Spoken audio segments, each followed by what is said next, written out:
Hello and welcome back to the channel. It's your boy Ade, the veteran mistake maker who didn't sort out his volume. But anyway, let's rewind and start it again. It's your boy Ade, the veteran arcade soldier who has now sorted out his sound settings so he's not echoing his stupid voice back in his own ears, back in your ears, back to mine. But we are back once again for another live chat show with your boy V.A.S, the veteran arcade soldier.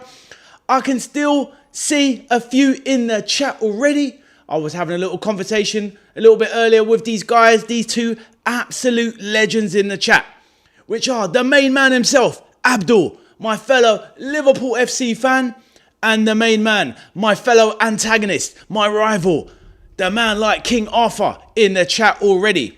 So let's see what these two boys have had to say. But we are now live and we are good to go.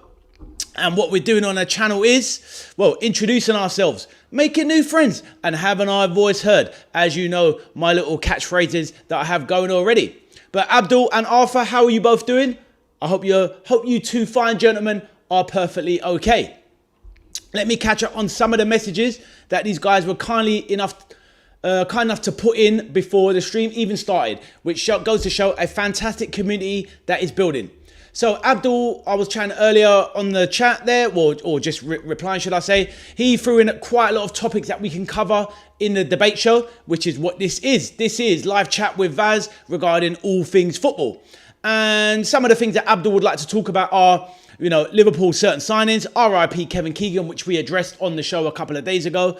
Rest in peace, King Kev. The potential shares with Amit and Jeff Bezos of Liverpool FC. We will be covering that, Abdul, most definitely. Liverpool signed Samuel Martinez, the youngster. We kind of vaguely touched on that, but we do need to spread it amongst the other clubs as well. Amara Nalo and Armin Pexi going out on loan. Exactly. Not the biggest news, Abdul. At the end of the day, they're going to need it for their development. And maybe Pexi staying at Liverpool might have been a bit more of a shout. But obviously with Alisson and obviously Giorgio Marmadashvili, probably is going to see limited game time. But still some good ideas. But we would definitely be covering the shares with Amit Bhatia, the former QPR. Well, one of the stakeholders there. So we'll get into some of that. Arthur says, Grandma to Miami. Who is Grandma? Arthur. Are we talking about Casemiro? Arthur says, hello, chat. How are you doing, Arthur? Hope you're good. Abdul says, can Iraola handle the pressure and stress at Liverpool in winning trophies and get Liverpool back on track? We're going to see, Abdul. We're going to see. Arthur says, nope, Liverpool suck. Abdul says, can Liverpool win trophies next season in the Premier League and Champions League? Once again, we shall see. Arthur thinks, nope. Says you put your volume on 0. I don't think so. Arthur says, well, you're not because you're muted. I don't think so. And Miss Lauren, how are you? She says, hello, Ade and chat. How are you, Miss Lauren? Lovely to see you. All good, Miss Lauren. Hope you've had a fantastic day. Please let us know what you've been getting up to. Arthur says, it says Vazinha, not Grandma. Oh, okay. Well, on my one, it says, oh, wow. On my one, it says, oh, I have to put the mouse over it, Arthur. Believe it or not, on the chat, it says Grandma on mine. So yeah, obviously I wouldn't have read it out if it didn't say it, but yes. It's kind of got this kind of translation thing. So maybe Vazinha is trying to translate it on my OBS studio. So yeah, quite a surprise there. But okay, I hear that. Vazinha to Inter Miami. Fair enough. He's gone there with Casemiro and obviously to join up with Lionel and the boys. But yes, so that is where we are, and hopefully we're going to have a few more join us as the stream progresses. So what we can do is, well, Miss Lauren says, first of all, great, thanks, Ade. How was your day? Absolutely lovely, Miss Lauren. I was out in nature having a nice walk, but my hamstrings do feel a bit tight because I was at the gym yesterday working out like a beast. But that's me. That is me. So yeah, there you go. But yeah, had a lovely day. Thank you for asking. Right, we're gonna get into the first. Topic in a few moments. Just gonna make sure everything is all good online. So just bear with me.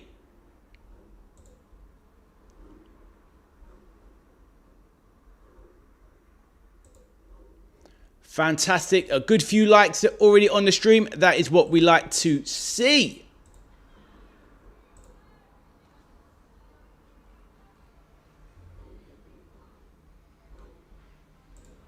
Right, I'm going to sort out the first topic. Right, the thing is though, so Abdul, you there, my man? Please let me know, Abdul, and I'll throw something your way. Give me a second. Abdul, are you there?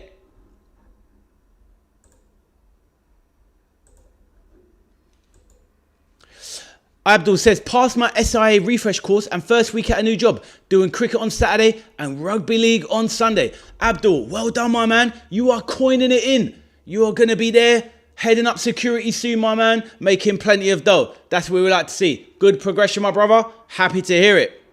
And you are there, of course. Now, Abdul, well done on that. But what I wanted to ask you was, with the topic, do you want to leave the... should we start with a... Hey, Peter, the main man. How are you doing, Peter? Hope you're good. Peter says, good evening, Lady Lauren and chaps. I like that. Look at Peter with the priorities. Straight to the ladies first. I noted that, Peter. You're a man after my own heart. I like to see it. But yeah, hopefully you're well, Peter. Please let me know.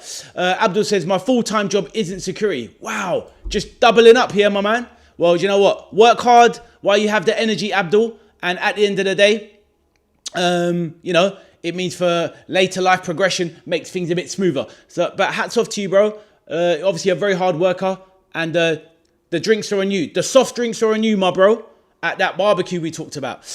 Peter says, nice one, Abdul. And Miss Lauren says, hello to Peter. So, yep, lots of camaraderie in the chat. Absolutely fantastic. Keep it halal. Yeah, exactly, my man. Yeah, exactly. But not kosher, though. No, let's not get into that. But, yeah, we keep it halal, bro. Hey, FCB. How are you doing, my brother? Hope you are well. All good, my bro. All good. Lovely to see you back in the chat, my man. How are you keeping today?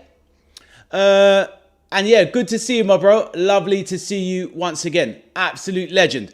Let me know how your day has been, my bro.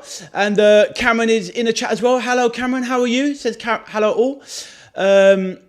Just had some halal turkey. Wow. Fair enough. Fair enough. Right, Abdul, what I wanted to ask you was, I was going to bring up the Liverpool FC topic, the one you mentioned about the takeover or the buying out potentially. Do you want to leave it for a little bit until there's more in? Or should we just start off with that one? Let me know, Abdul. And we will start with that one. Otherwise, I will choose a new one. FCB, how are you doing, my bro? Please let us know.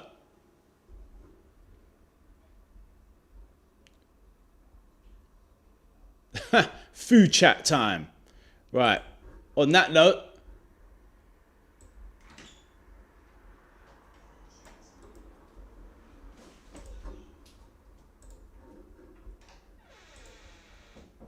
Abdul says the consortium, please. Right. Okay, Abdul, you have the floor. So let me type it in there first, and then we can go through it. Let me introduce the topics, and then we will go from there.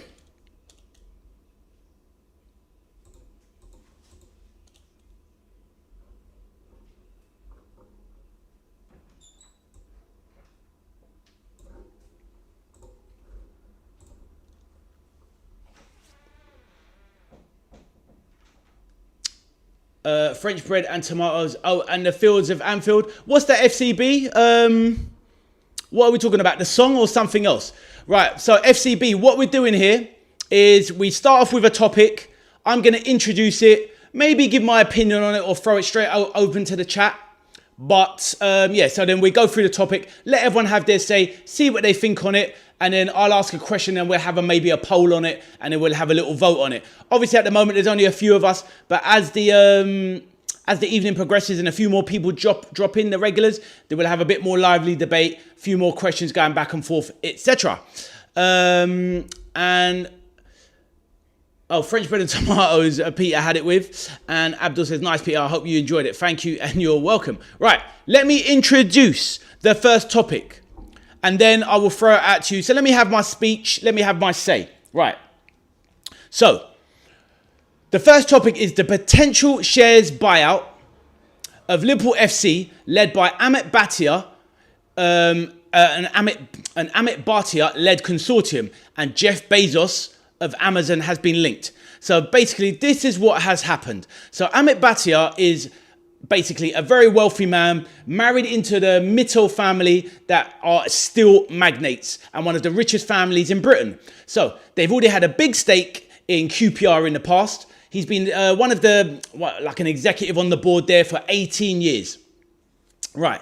He's been there for 18 years. Now, he is potentially trying to source a consortium where he's trying to raise funds to buy a 2 billion stake in Liverpool. Liverpool being valued at $6 billion. So the idea is that 30% of the club are being sold by FSG potentially. Amit Bhatia, leading this consortium, is now allegedly trying to get other investors involved, which has now led to the link, which Abdul is talking about, which is Jeff Bezos, who is beyond a shadow of a doubt one of the richest men in the world, top 4 richest men in the world, with a crazy amount of net wealth. Now, the question I put over to the chat is,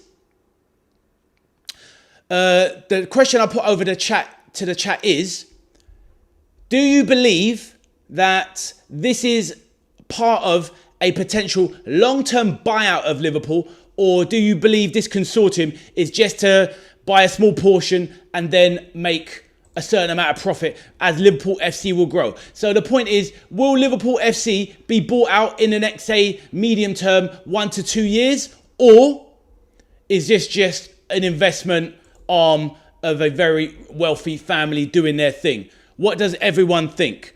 Right, so let me read out some of the messages in the chat. Peter says, this is the Sherlock Holmes Colombo football channel. Arthur says, boring, doesn't make a difference to the football. It only affects the rich billionaires investing in the club. Peter says, no, we should buy 51% as fans. And Duckerton says, FCB is a glory hunter, by the way. He lives in Staffordshire and has a Stoke season card. Duckington, are you a friend of FCB's? Please let us know. And welcome to my channel, my bro. My name is Ade, the veteran arcade soldier. And I myself am convinced glory hunter from the 1980s myself. So it happens, my bro. And, I started supporting Liverpool as a young boy.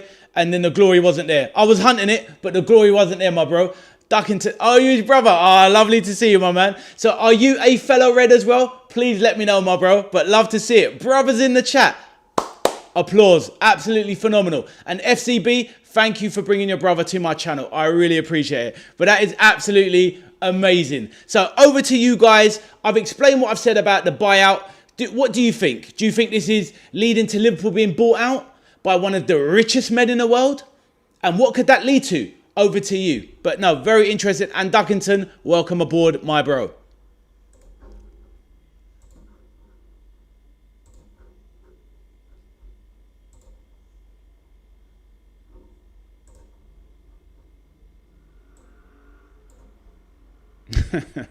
That did make me laugh. That did make me chuckle. So obviously I'll wait for some of the replies to come in. I mean, I'll throw it out here. I think what we're looking at is the end of FSG owning Liverpool. Arthur says, who does he support? I'm assuming Duckton also supports LFC as well. But obviously he can answer himself. But yeah, there you go. But yeah, so I believe on this topic, Abdul, obviously throw it back as well. I believe medium term, we are seeing the end of FSG owning Liverpool. They bought Liverpool in 2009 for 300 million.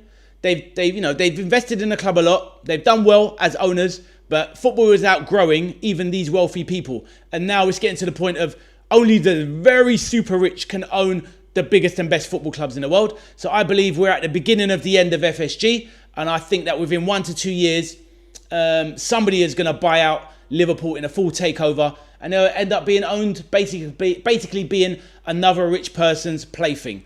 But this is what Peter was saying. Peter is saying, hand on heart, even though you are in that London, you are a Scouser by heart, 100%. Thank you, Peter, my bro. All good. Arthur said, who supported Tranmere? Yeah, that was FCB, wasn't it? So, but it is what it is. But obviously, when you're from that part of the world, you're always going to support a lot of your local teams. So, of which obviously Liverpool are one of them. But yes, all good, all good, all good. But yeah, so that's the topic. Abdul, what are your thoughts on what I've said, my man? FCB says he supports Tranmere and Stoke. He supports Tranmere and is a Stoke season card holder. Fair enough. Fair enough. So that's the thing. FCB, did you guys, but obviously you grew up in the same household, right? And did you obviously, you lived obviously in and around Liverpool, I remember you saying to me. So yeah, did your brother obviously move away up there? Obviously he's crossed over to the Tony Pulis dark arts side of football. Is that what it's like, Duckington? Is that what it's all about for you, my bro? But yes, Peter says, a lad in my year at school played for Tranmere, Dave Challoner. Google him. I remember, Peter, you told us about that. Dave Challoner of the mighty long throwing. But yeah, Abdul, what's your thoughts on what I had to say?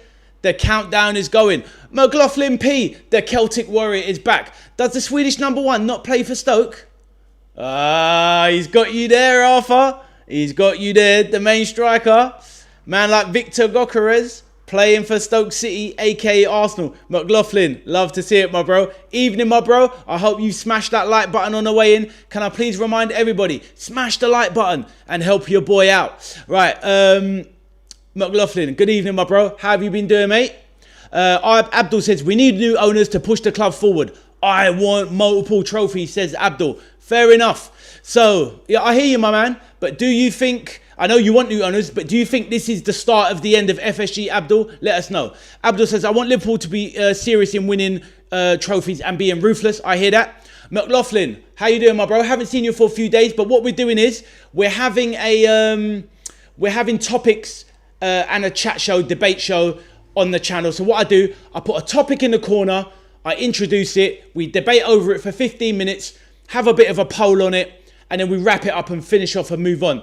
I will set the agenda with some of the topics, McLaughlin, but you are free to offer some yourself, and we want to mix it up. Not always about Liverpool, not always about the Prem. We can do it about the Scots Prem, the EFL, it doesn't matter. It's all about football. Spanish stuff, La Liga, all sorts, whatever you want. You give me a topic, we put it up there and we address it.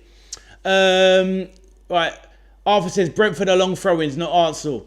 Arthur on the defensive there. Abdul says, yes, it's the end of FSG. They took us so far. I know what you mean, my man. So you agree with me? I think we're coming towards the end game of FSG. The thing is, though, Abdul, it's going to take a couple of seasons, I reckon, to get them out or moved on. But FCB says, I'm also a season ticket holder from Stoke. Fair enough, my bro. Fair enough. At Stoke, you mean? Yep. No worries. No worries. Well, do you know what? At the end of the day, the thing is, some people, we're too diehard about our clubs. Like one of my good friends is a Tottenham season ticket holder. I go to more Tottenham games than Liverpool games, really. But obviously, we love who we love. And, going to any football in this day and age, as you guys will appreciate, it's a blessing, right? At the end of the day, to go to any football match in this day and age, you got to be damn lucky, to be fair. So keep going to those games, my bro. But we all love who we love. But I appreciate you. Peter says, honor comes before money, though, Abdul. We create stars, we don't buy them. But it is what it is, Peter. Sadly, the stable doors have bolted and the horse is gone. And, sadly, Liverpool is moving away from its origins. Of course, we'd love to keep it as it is. But what can we do, man? Money rules the world, sadly. Abdul said, Peter says, boo, Tottenham. What else did he have under there? Right. Abdul says, hand over to Amit and Jeff Bezos in a couple of years, like you said. Well, this is it. Depending on who they get in. I mean, obviously, this Amit Bhatia, very rich, wealthy man, connected to a very, married into money, serious money. I'm sure he was wealthy anyway. But they've got a combined fortune of about £30 billion or $30 billion. But Jeff Bezos is on something stupid like $250 billion as a fortune. So, he could literally buy Liverpool and it doesn't even scratch his wallet. Absolutely incredible. Abdul says Liverpool is a worldwide club. Exactly, which is why they could reach out and get some of these owners that will literally just, take it onto another level in terms of... it was hard to get a club bigger than Liverpool, but... The reason why I believe the Bezos link is genuine, guys, is because at the end of the day, this guy runs Amazon or owns Amazon. So what it boils down to, guys, and Abdul in particular, as a Liverpool, as the Liverpool fans in the chat, Peter as well, and you guys, is that you've got Jeff Bezos at Amazon, and what we're talking about is that Sky Sports will eventually start losing the coverage to football. It will go to streaming services like Netflix, Amazon, and that's where I'm going here. If Jeff Bezos buys Liverpool, then basically he can print money with live Premier League games with Liverpool. Do you know what I mean? And then we're just talking about making money on a whole new platform. Amazon owning the Premier League or owning Liverpool as a top tier team, one of the flagship teams of the Premier League, and showing it live on Amazon, everybody would get Amazon subscriptions, and that's where the money is. Right, let's get back to the chat. FCB says, were you there when we won with a fraudy slot? Well, I was there, and I was chuffed. I just can't believe how it ended up. But by midway through the next season, FCB, I wanted Slot gone. Absolutely horrific manager in the end, sadly. McLaughlin says, I can only speak from my side of the club fence here. That's all right, my bro. At the end of the day, it's just about opinions on clubs. Some of us don't really know about or take that much interest in other clubs. But we've all got little questions we can ask about football. But you'll see how it develops. Hey, Camille, how are you doing, my bro? Helicopter whirly, man. Peter says, I don't buy from Amazon. Fair enough. Abdul says, Peter, are you saying local Liverpool stars? And FCB Sky Sports. Yeah, Sky. What do you mean by that, FCB? Sky Sports will lose that? Oh, it's the GOAT, but I don't worry about, all right, match of the day. I hear that, my bro. I hear that. Camille, hello, my bro. Peter, do you buy locally from the Liverpool stores? Peter said, you missed my message above FCB. Let's have a look. Arthur says, nearly as rich as me. Oh, right. McLaughlin P says, sorry, mate. Oh, I missed a few. Sorry, very difficult. McLaughlin P, let me get back to your one. He says, Celtic board's under severe pressure from our support, but I still want Saudis or Chinese consortiums taken over. I can only speak from my side of the club fence here. Oh, sorry, McLaughlin. I've got you now. I do apologise, guys. It's very hard to concentrate on a topic and a time in the chat. But, yeah. What else did I miss? Arthur said, nearly as much as me. Let's go down. Camille says, I need Boca Juniors in the Premier League. And hopefully I've caught up with all the messages. Please do let me know if I miss anything. Arthur says, next topic. Who's the bigger glory hunter, Ade or FCB? Arthur, you are a fool. Right. Let me get a first poll in the chat. And let's have a little vote on it. Right. So, do you believe, if I can spell right,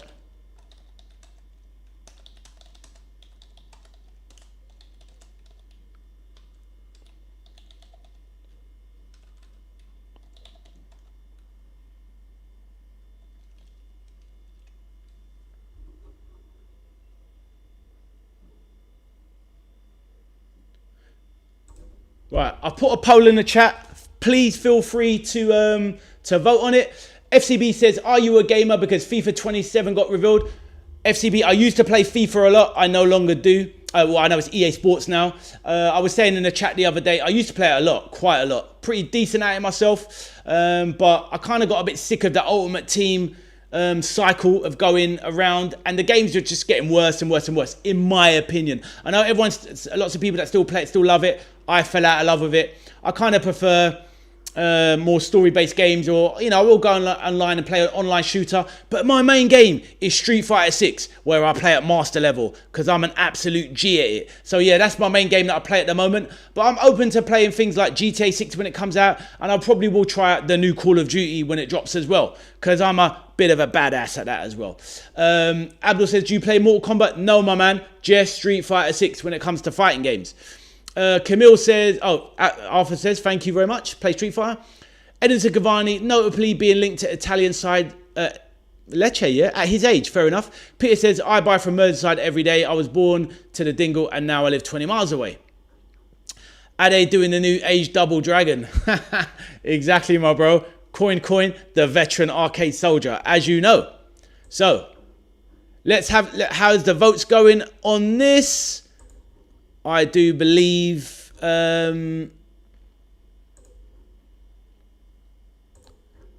don't forget to vote, guys, on this one here.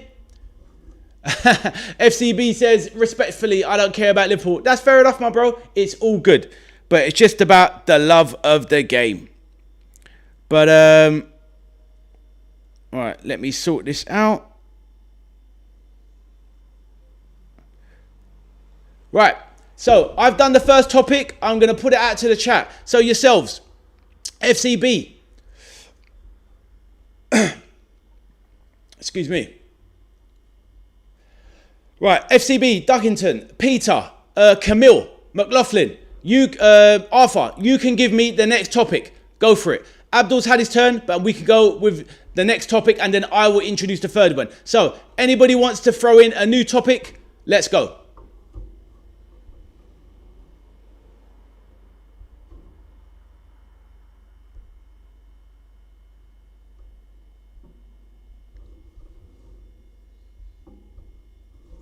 See, it's a tough one. It's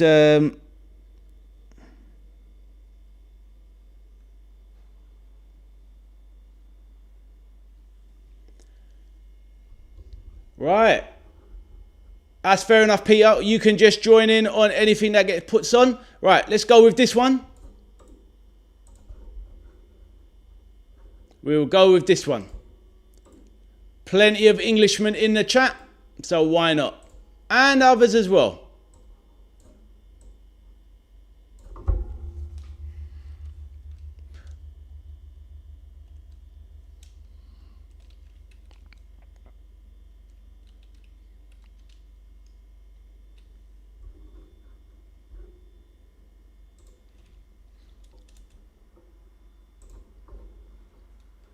Right, the timer's nearly done. Let me just reset the timer.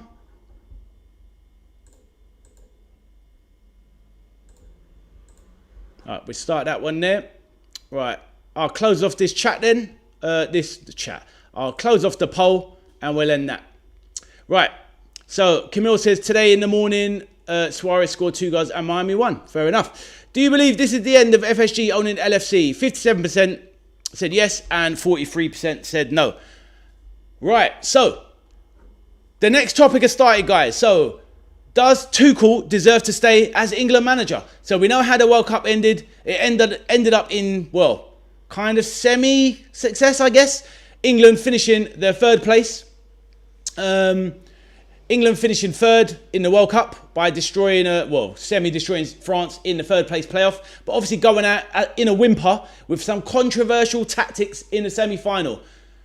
Does Thomas Tuchel deserve to stay as England manager? Go for it. People, put your opinions in the chat. Me personally, I want him fired. Peter says, who do you support to FCB? McLaughlin says, I don't agree, he failed. It was their best finish at the World Cup since 1966. Plus, it was the biggest World Cup in terms of numbers and games played.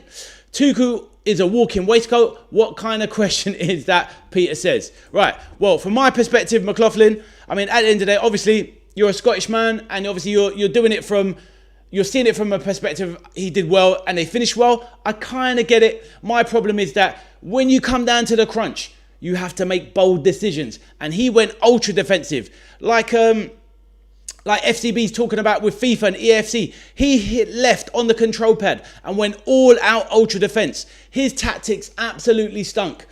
And England didn't get to the final. From being 1-0 up and got destroyed 2-1 in the end, and it could have been worse. And after they equalised Argentina, England have a measly 12% possession for the rest of the game. It was diabolical. Even if we'd have got to extra time, I think we definitely would have got knocked out anyway. And the blame for me solely goes at Tuchel. Reason being is if we wanted a manager to go defensive, we already had that in Southgate. We're paying Thomas Tuchel like £10 million a year to make a Southgate decision at the biggest crunch moment, or one of them, in English football history. So I want him gone personally. Right, but it's all about opinion. It's all about opinion. Right, FCB says absolutely not because he made some dire subs. So exactly, FCB is with me. He's on my trade. He made some absolutely diabolical subs. You know, to be honest with you, I don't usually get livid watching football. I mean, there's times when I watch Liverpool, when we concede a goal, I'll get annoyed, I'll bang a chair, I'll swear under my breath, and that's usually it, and I'll get back in the game. I'll be real, I'm way more passionate about Liverpool than England as a team. Of course, I'm English. I want England to win the World Cup, but I was livid. For you, some of the guys that were with me on the stream, you were probably fuming, the England fans watching. I was absolutely raging because that was just disgusting, diabolical. FCB says, I absolutely agree. Exactly, my bro. Thank you. Camille says, Tuchel brought up England throughout to the bronze position. Nah, my bro. See, this is the thing. When you look at it just factually, England, yes, we did finish the World Cup in third. It's a great success.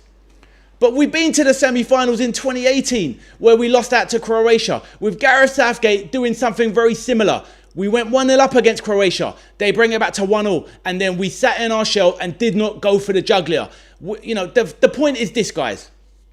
On our shirts and who we're meant to be is the Free Lions, which means that we are brave, courageous and go for the throat. English mentality on the football pitch, we go for it. We'd rather go out dying on our shields than going out with a whimper. And Thomas Tuchel, he basically just crapped their bed. So yeah, that wasn't Free Lions, that was Free Pussycats. It was disgusting. Peter says, madness in the chat. Position of their finish doesn't explain the manager. Exactly, Camille. But this is exactly, Peter. But this is the thing, Camille. It's like if we look at football factually, then we can see certain things.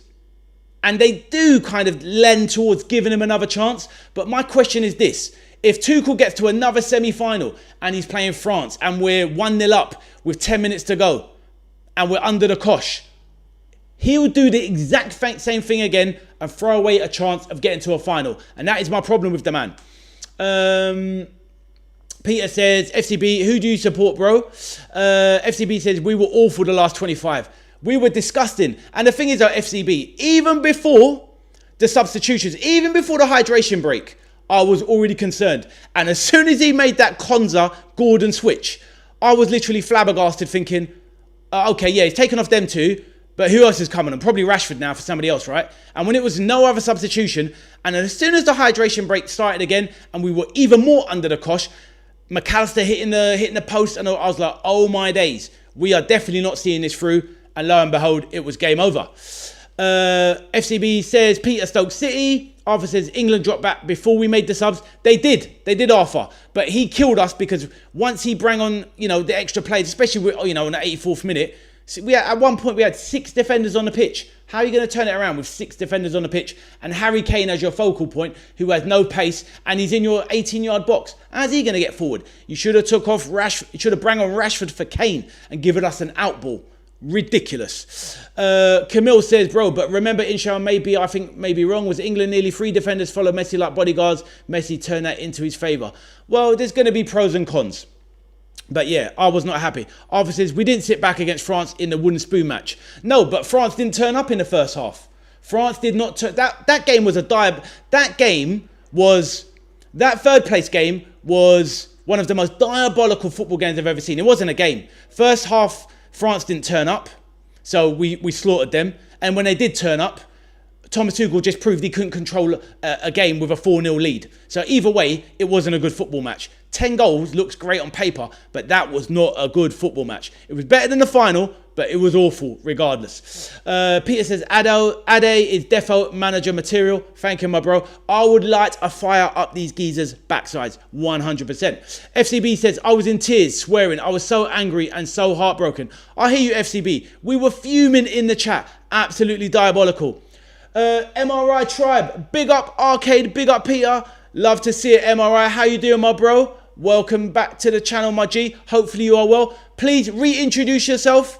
Introduce yourself and let everyone know who you are, where you're from, what your club side is. Haven't seen you.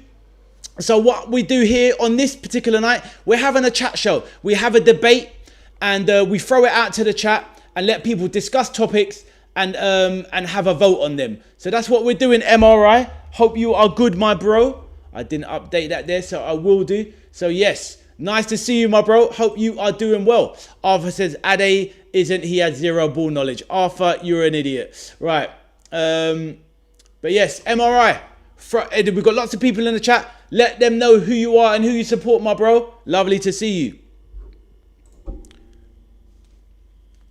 Anyone else got any thoughts on Thomas Tuchel before I introduce the next topic?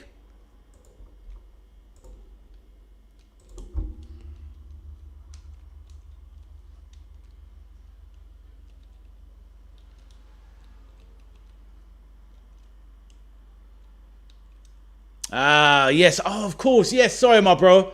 100%. Oh, my guy. Do you know what? Sorry, I saw the name and I'm like, yes, I know. But there's so many people I'm meeting recently. It's so hard to remember everybody. But I will not forget properly this time, my man. It is rubber stamped in this mind of mine. So yes, welcome, my bro. How you doing today, my man? Big up, broski. Love your work. Thank you, my bro. Thank you so much. Yeah, so what we're doing, obviously I haven't seen you in a little bit. So like I said, we have an agenda. We have a topic in the corner.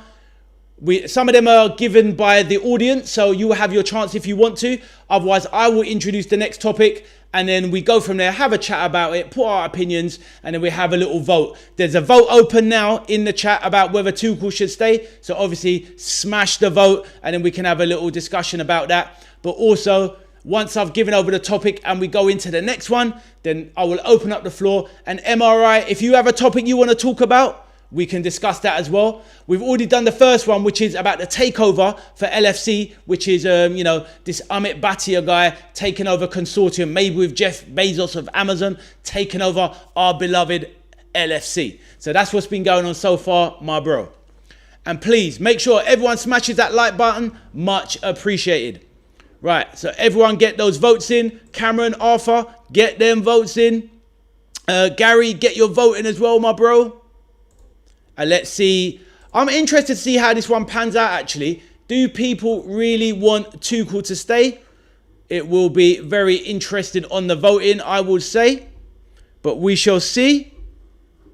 We shall see. FCB says, but I've been supporting England for 13 years and I'm not surprised anymore. I thought we sacked Gareth to be more progressive. Exactly, FCB. And that's the thing. Gareth Southgate, I appreciated what he did. When he got a knighthood, though, let me tell you something. For services to football is one thing. For being a great Englishman, okay, I get it. But you didn't succeed, Gareth. You got us to a final. You didn't get us over the line. You got us to the Euro 2020's finals. We took the lead at Wembley Stadium and still bottled it with his management. How do you get a knighthood for that? I don't get it myself personally, but it is what it is. But I hear you, FCB. I've been supporting England my whole life. Do you know what I mean? Like a long old time. And yeah, we're just used to it now. It's like the repetitive cycle of failure. But these guys, this guy Thomas Tuchel, when you're brought in as a so-called world-class manager and you're getting paid big money like Pep Guardiola, oh, anyway, enough. I want him gone. Give him the Isak treatment out of here. Arthur says, I voted to stay. Fair enough, Arthur. That is your right. Camille says, please give a chance to my Peterborough Ade, sir. He's a great sports analyst. He's got Pep Guardiola mind, inshallah. Peter is the guy. Peter says, MRI has a database mind for LFC and historical footy. That's what we love to hear. I want to hear more from the man himself. And Peter says, shove any knighthood. Right. Any more comments on Tuchel? I'm going to get the next subject up. And it's going to be about La Liga. And then we're going to go on to an Arsenal one as well. So let me find the Mourinho one. All right, here it is.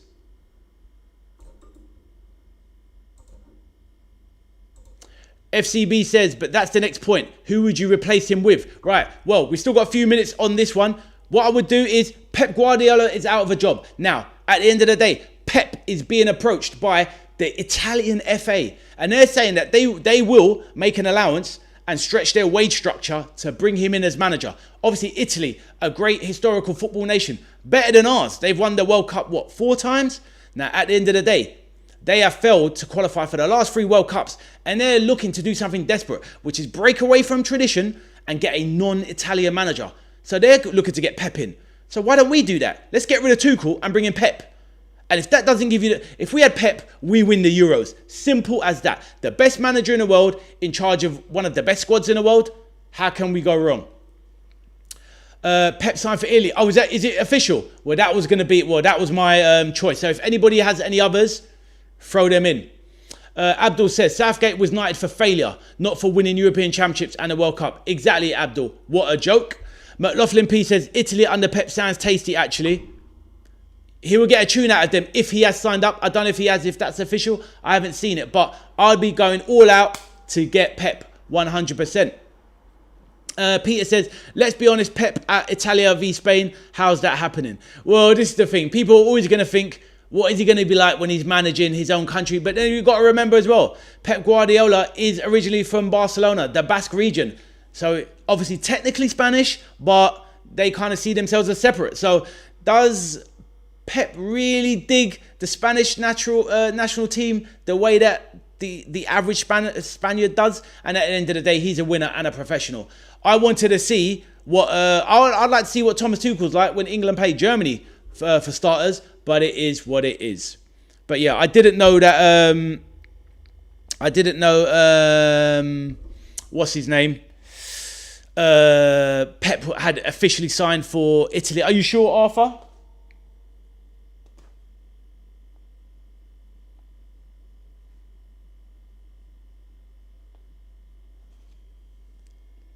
Pep for Spain, I reckon. FCB says, Liam Rosenior now, hear me out. He's the only decent English coach approachable right now.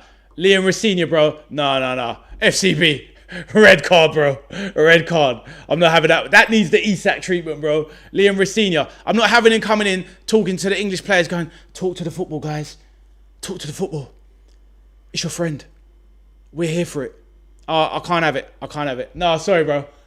Yeah, Arthur. Exactly. I'll second that. Sorry, FCB. It's only a joke, my man. It's all about opinions. Right. Let's end this poll. And let's get on to the next one.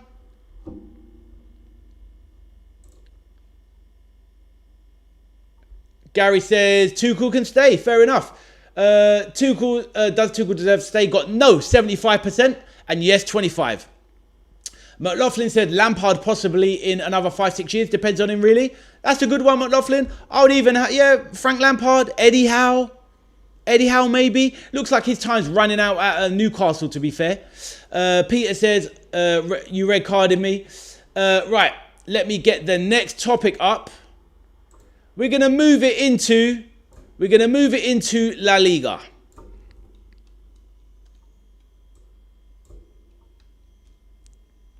So let me introduce it.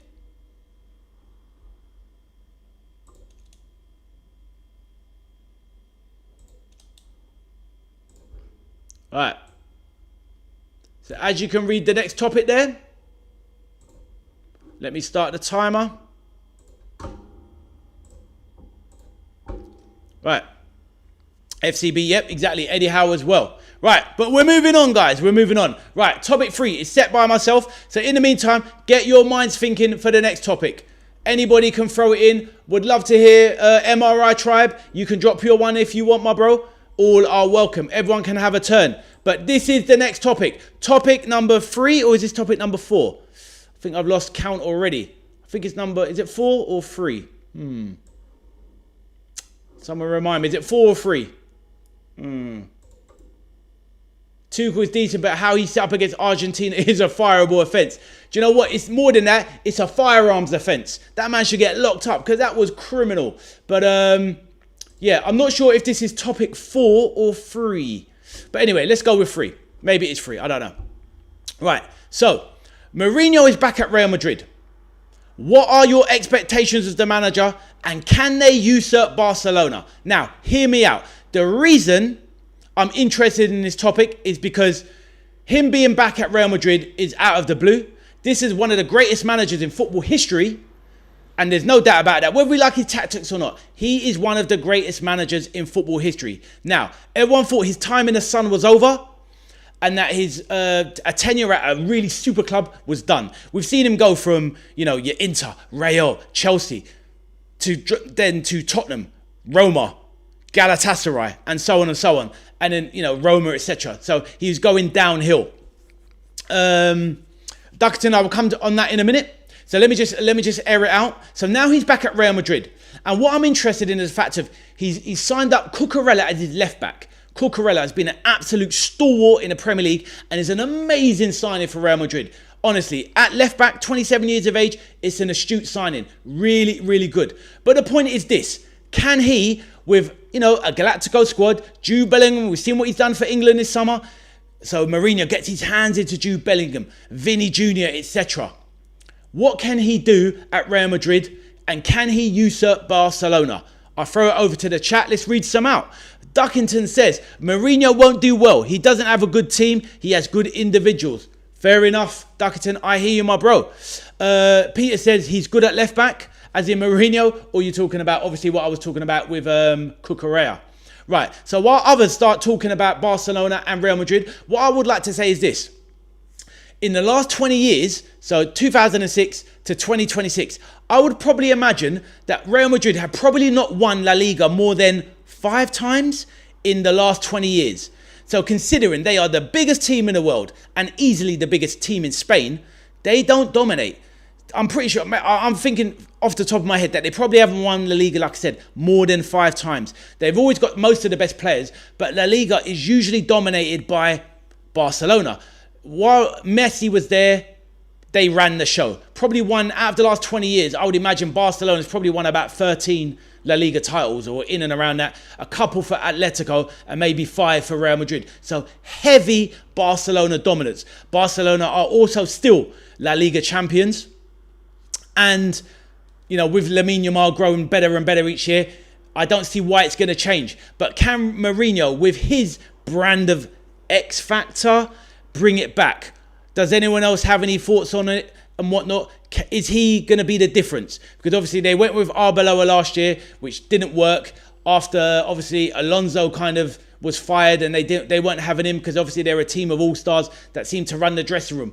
Is Mourinho going to be able to get hold of that dressing room and mould them into a La Liga winning team? I'm out of breath. You guys go for it. FCB says he will get sacked because he can't handle big egos. Example, Pogba at Man United. I hear you, my bro. I hear you. Now, in the past, I would have disagreed with you, because back then he had so much clout and so much power, FCB, especially in like the Chelsea days and whatnot. He used to rule with an absolute iron fist. But I believe you're right. These days, he just doesn't have the gravitas anymore to handle those egos. And particularly in that dressing room, yeah, unless I don't see what's going to happen. If imagine him trying to get Vinny Jr. to trap back and all that sort of stuff. I just don't see it. But that's my opinion. I believe he could do well, but I still see, if anything, glorious failure for Mourinho at Real Madrid. I don't see a Champions League winning squad there. Obviously, they're going to add players to it, but I don't see them overtaking Barcelona. But that is my opinion. Over to you guys on that.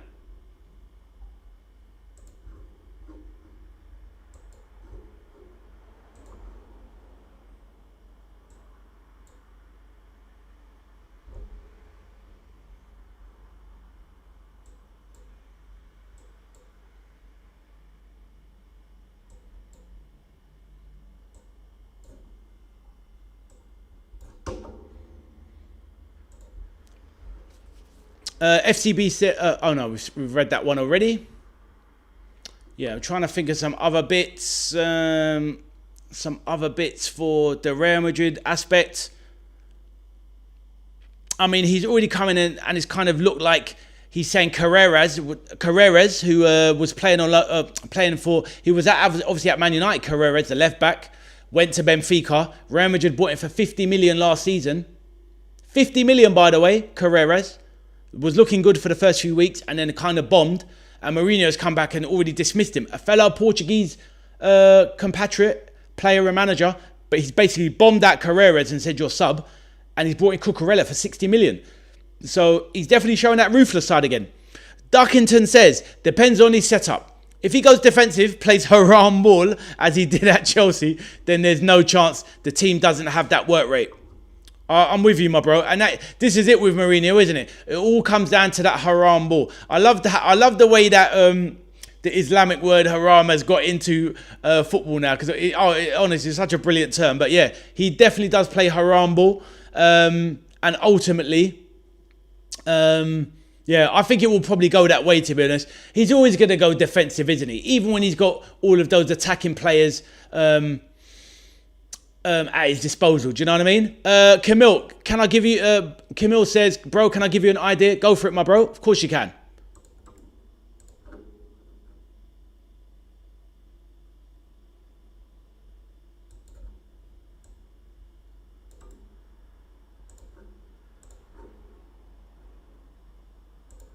Right, what's the timer for, by the way? Right, so...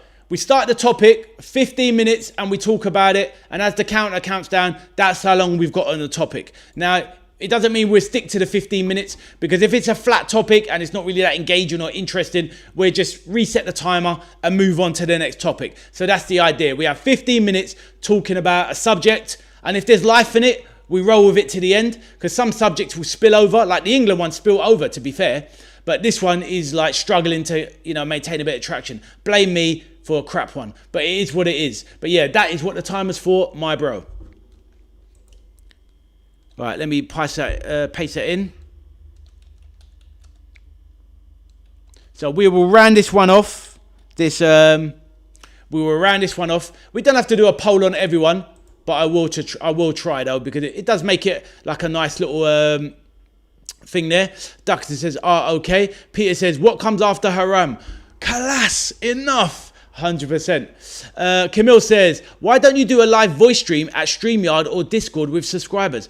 All the time, 60 members, Premier League draft, different players. Okay, interesting. So you're saying do a live stream. I'll copy it. I'll copy it and I'll put it down on my my journal. So what is it? So we do a live voice stream. So we have a chat about it on Discord with subscribers, all time, 16 members, Premier League draft, different players. Oh, an all-time Premier League. Oh, I see. So kind of have a voice chat and have a kind of a big debate. I see what you mean. Okay, fair enough. That's stuff we can work on in the future. That is for sure. I've made a note on it anyway. So Camille, a good one. Definitely a good one. I like it. Right. Have your votes on this one if you want. And if you don't want it, no problem. Don't have to vote on it. But yeah, I will get that done. Also, guys, can I ask you something as well? Next opinion, should we get VAR out? I like it. Right. That's what we're gonna go with. I like it. Let me copy that one, and that's going to be the next topic. Right, Duxton says, what are your thoughts on Sunderland in Europe? I think they'll finish low in the Prem if they go full into Europe. Bro, 100%. As we've seen with any club in Europe, unless you are coming from the era of the really top tier Man City and Liverpool kind of era, and now this kind of new era with Arsenal and City, you cannot sustain your title, your position in the table and do well in Europe unless you have been a top team in the last, say, 5-6 years. Anybody else falls away. So Duckington, you take Villa, for example. Villa got into the Champions League, had a fantastic season on the back of no Europe. Had Champions League, bombed in the league, dropped out and finished 6th, 7th, whatever. Then they go back into a lesser European competition and then they end up in the Champions League. We've seen Newcastle yo-yo it. We've seen it happen with... who else was it? Brighton had it a few seasons back. They got into Europe, went into Europe and bombed in the league, finished 10th, 11th. So I think Sunderland, that's the kind of team where they'll be in Europe next season. If they take it too seriously, they could end up going down. Or they'll be in the bottom 5 or 6 teams. Bit like Nottingham Forest. Got to the Europa League semi-finals, but look where they stayed in the league the whole time. But saying that, English teams are so strong now, they can kind of get far in Europe by default. But just the extra games is what's going to cost some of these teams. So whoever else is in Europe, so Brentford didn't make it, Bournemouth made it. So Bournemouth made it into Europe. So did obviously Palace once again. So did Sunderland. So you could see Bournemouth or Sunderland heavily struggling. And that could end up in a near relegation battle for two of these teams that really shouldn't be down there. But that's my opinion. Yeah, Duckton, Brighton, exactly that. Peter says it's always 50-50 Sunderland style. I hear that. Yeah, Camille, yep, I hear that, my bro. Everyone can do their draft of 16 players. Best one will be ranked via subscribers voting. Ah, I see, yep. Very interesting, bro. Remind me of that in the future. We would definitely do something like that. Arthur says they're getting relegated. And Peter says VAR is a political thing as far as I can see. Right, let's close off that poll. And then we'll start with FCB's his debate there. Let's see what the result was of the poll. Mourinho back at Real Madrid. Success or failure? No, 78%. 22%. Yes, and that's 9 votes. In my opinion, right, FCB, hold tight there. Hold fire there, my bro. Let me get this in the chat. And then we will rock with it. Good idea.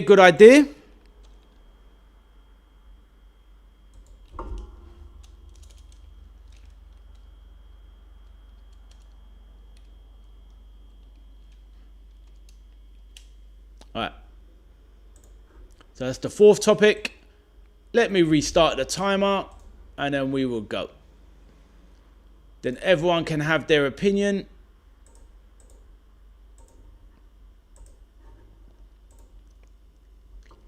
Right, so topic 4, as suggested in the chat from FCB, is next opinion. Should we get VAR out? Obviously, I've got a double wee in there.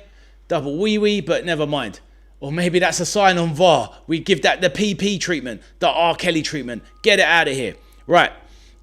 Should we get VAR out? Right, so obviously quite a contentious issue, VAR. It's been in, how long has it been in the game now?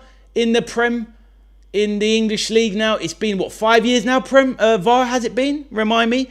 What do we think of it? Is it good for the game or would we like it gone? Let's go over to some of the opinions. So FCB says, in my opinion, it's too slow. The camera angles are crap and the ref mic's cut out. FCB, thank you. Arthur says, VAR isn't the problem. It's the people in it or using it. Fair enough, Arthur.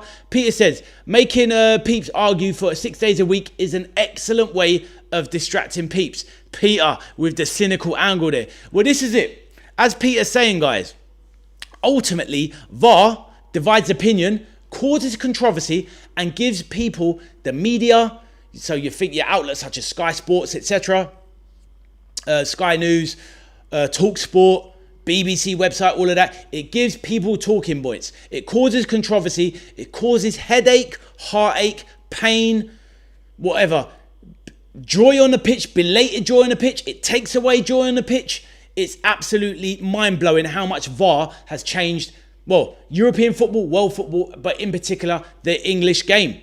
Duckerton says, VAR could work in the Premier League. It's worked in other leagues, but they don't have enough refs. So they don't have to bring up the championship refs as video assistants. I hear what you're saying. Peter says, I'm just a Columbo Sherlock Holmes dude. Fair enough, my bro. Fair enough. Gotcha. Right, so while anyone else puts their bit on it, my thing with VAR is this. I never wanted VAR from the get-go. I didn't like it when I saw it introduced in other leagues. Like someone's already mentioned in the chat, it takes too long. It's been here for 4 or 5 years now. This thing should be a lightning fast process. When it comes to the whole clear and obvious, they deliberate and take ages on subjects that aren't clear and obvious, first of all. Or they review things now which shouldn't even be reviewed. And it's just, where does it ever end? And football was better without it. Could I take an offside decision going in against my boys, LiverpoolFC? Yeah, it's annoying, but I lived with it. I lived with it for whatever, 35, 40 plus years as a football fan. At the end of the day, refs miss things. We're human beings. And when human beings are in charge of the technology, guess what? Human beings are going to make mistakes anyway. So what is the point of actually having VAR in the first place? Unless it is perfect and it's being run by a machine that hasn't broken down, VAR for me has no real place in the game. If it is here to stay, which it obviously looks like it is, Peter says it's corrupt as F. Duckinson says, I don't think so, as in keeping it. FCB said the ref should ask, not just get. The ref should ask, not just get. Now, here's the thing as well. If you want to use it for the offside rule, and you have a system where, okay, you can do it perfectly, then fine. But I see, I hear that, no problem. No problem, Duckerton. My thing with VAR when it comes to the offside is that at 1 minute it's the shoulders, then it's somebody's arm, then it's somebody's nutsack, then it's somebody's big toe. It's like, when does it's so confusing. When I see offside come up now, I look at it and I do the naked eye test and I think, well, that's offside. Because I look at the guy's body and all that. But no, then one in the league, they might do it by the feet. And then in the Champions League, they do it by something else, or the most prominent forward part. On another part, it will just, do you know what I mean? It's just so confusing now. And it's making a simple game far too confusing.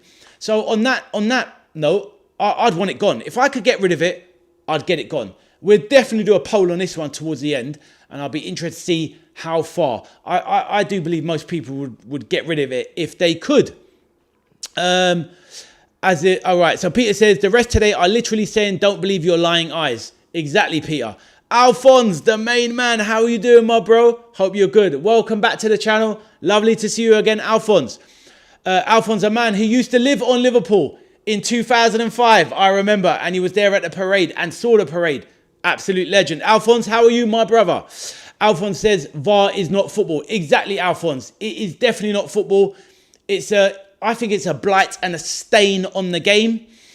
There are aspects where obviously you can review certain things, like if something is a very cynical challenge or very bad, okay, fine, fair enough. But in general, I'd rather just trust the referees, even though they are proven to be incompetent anyway. Peter says to FCB, the ref shouldn't get what? Doctor said, cricket have a form of VAR. Actually, laugh at that. It's much quicker than football's version. Exactly. So why can't we approach these things right? Do you know what I mean? Like other sports do it right. And when it comes to success, you look at tennis with the Hawkeye system. That thing is instant. It knows exactly what's up. No messing about. Bang. Peter says the parade was ruined by red smoke. Yeah, I blame everything on VAR. VAR sucks. But what other things? But is there anyone that believes that VAR is good for anything?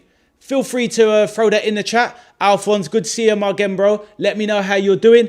And hopefully you've hit the like button on your way into the channel, my bro.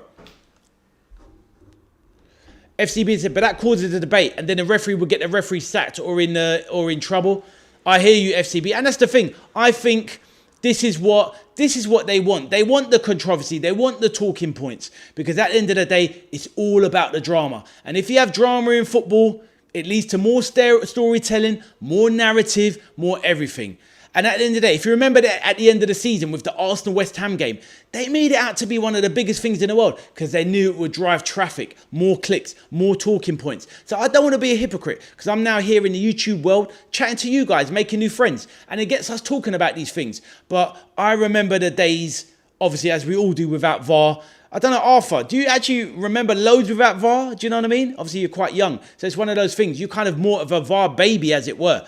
Alphonse says, fine, mate. Liverpool, exactly, Alphonse, my guy. Peter says, why did the Argentinians cry before the game? Very sus. I hear that, my man. Maybe they knew that they weren't going to get some favourable decisions. Who knows, right? Who knows? But yes. Amazing chat. Really lively debate. That is what we like. Espresso, the main man, is back. What's happening, Espresso? Big up, my guy. Spud, let's get it in the cap. Duckton, I'll come back to yours in a minute. Espresso says, big ups, just listening, bro. I hit the like. Thank you, my brother. Mourinho has had his day at the elite clubs. Oh, so you heard that one there? Mate, I think so as well. So you would have voted on the no. But yeah, I hear you, my bro. I hear you. Obviously, feel free to listen away in the background and chime in when you can. All good, my bro. Hopefully you are doing fantastic today, my brother. And thank you for smashing that like button. So appreciated. Alphonse says, VAR is nothing. Takes too much time. Stops the game. It is bull shizzle. I hear that, my man. Duckerton, sorry, let's go back. Duckerton says, there was, of course, that moment in like 2023 where VAR showed the wrong frame against Salah and Diaz's goal didn't count against Spurs. Yeah, exactly. That was absolutely ridiculous because in that game, Curtis Jones got sent off and on the VAR replay, he didn't even deserve to get sent off. And the Luis Diaz goal, they forgot to draw the line in for the goal. And you're like, what is this level of incompetence? So you've got human beings, which is a bit like what Arthur's saying, to be fair. Human beings make the mistakes and make VAR look bad. But the fact of the matter is, that's what we do as human beings. I'm here talking at 1,000,000 miles an hour, making mistakes here, there, because I'm a human and we make mistakes. It is what it is. Peter says, Peter, you saw them crying. What the hell? Mourinho would indicate a trend, wouldn't he? Yeah, I see what you're saying there, Peter. Regarding what, as in what, football going backwards? You mean over in La Liga? Please do define what you mean. Yeah, before the match began, Peter saying he saw them. MRI Tribe says, Peter, maybe because Messi told them it's his last game. Could have been, bro. Could it be?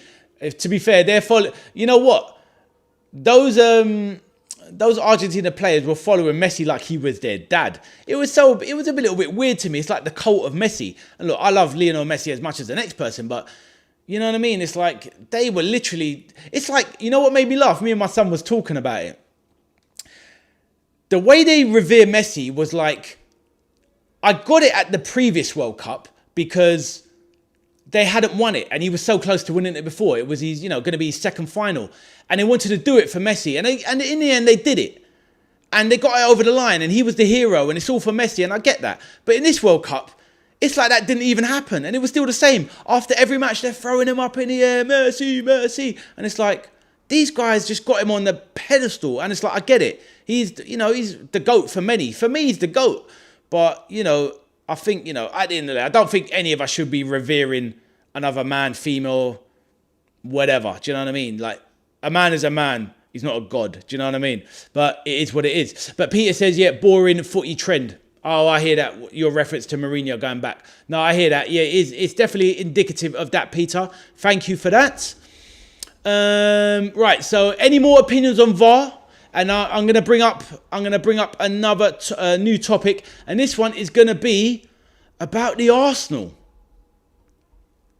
About the Arsenal.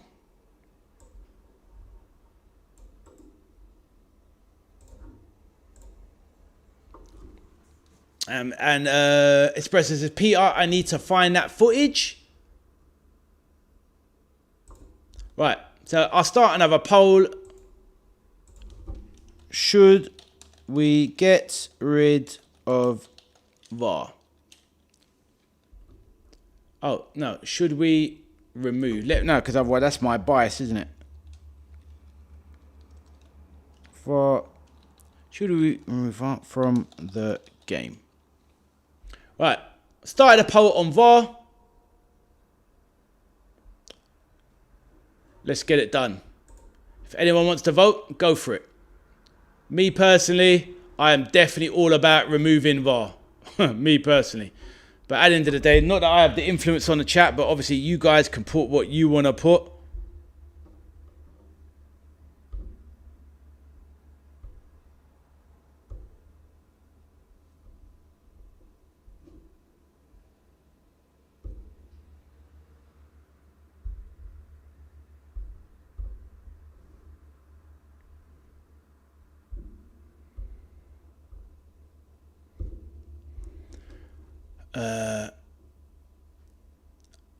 Right, let me read out some of these. MRI said, thank you so much for the nice words.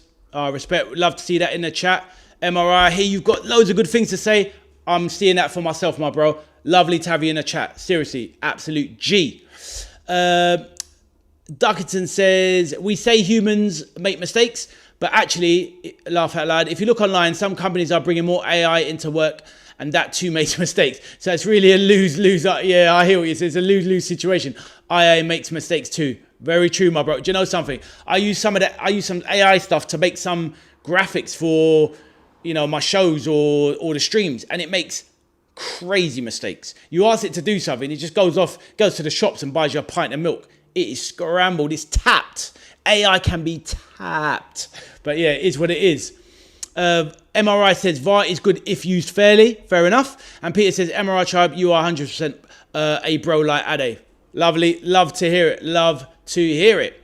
Right. I've got a few Arsenal topics coming up, but I spread them out amongst the chat. But I'm going to start with one here. Once the actually, let me close off has everyone voted? Anyone need a moment to vote on that? Let's just see. Cameron, if you want to get your vote in.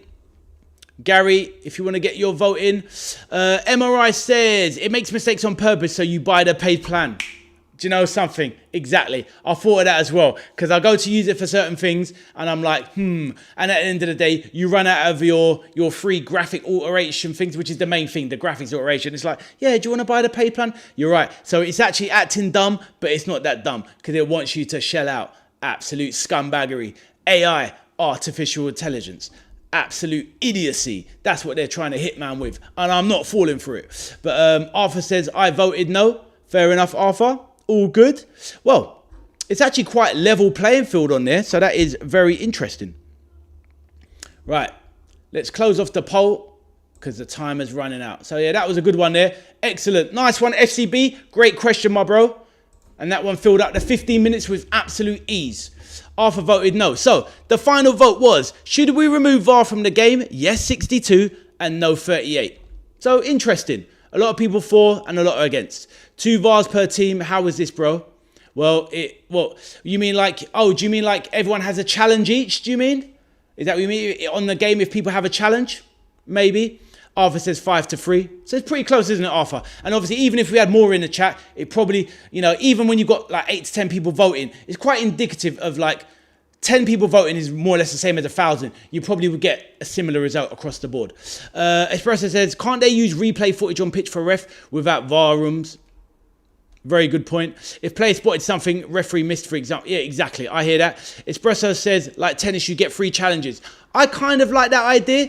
But then also as well, my problem with the challenge system, guys, before we move on to the next topic, is that you will get some S-housery at the end. You imagine you save up your challenges and then just towards the end of the game, you concede a rocket from 25 yards out.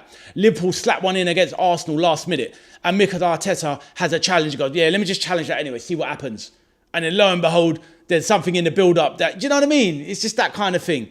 You can't kind of give people challenges if they're going to abuse them.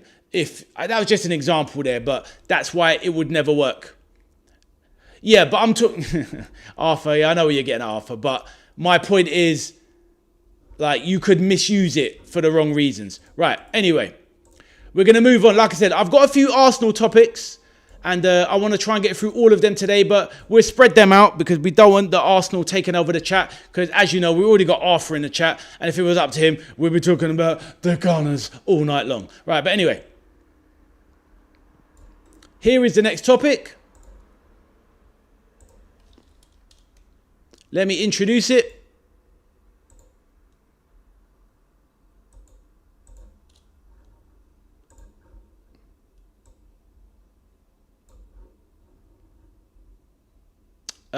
Duckerton says, bloody hate Mikel Arteta. Not the biggest fond of him, not the most fond of him myself, but he's won the Premier League now and he has to go into the bracket of being an elite manager. I think he was on an knife edge, Arteta. Let me start the timer and then we'll get into the topic. I think Arteta was on a knife edge. If he didn't get this title won, I think they would have sacked him. But he got it won, so fair play to him. Right, timer has started. Right, topic 5 is Arsenal are set to make a 17 million bid for Newcastle's Guimaraes. Now, they've already had a deal turned down already by Newcastle who want more money.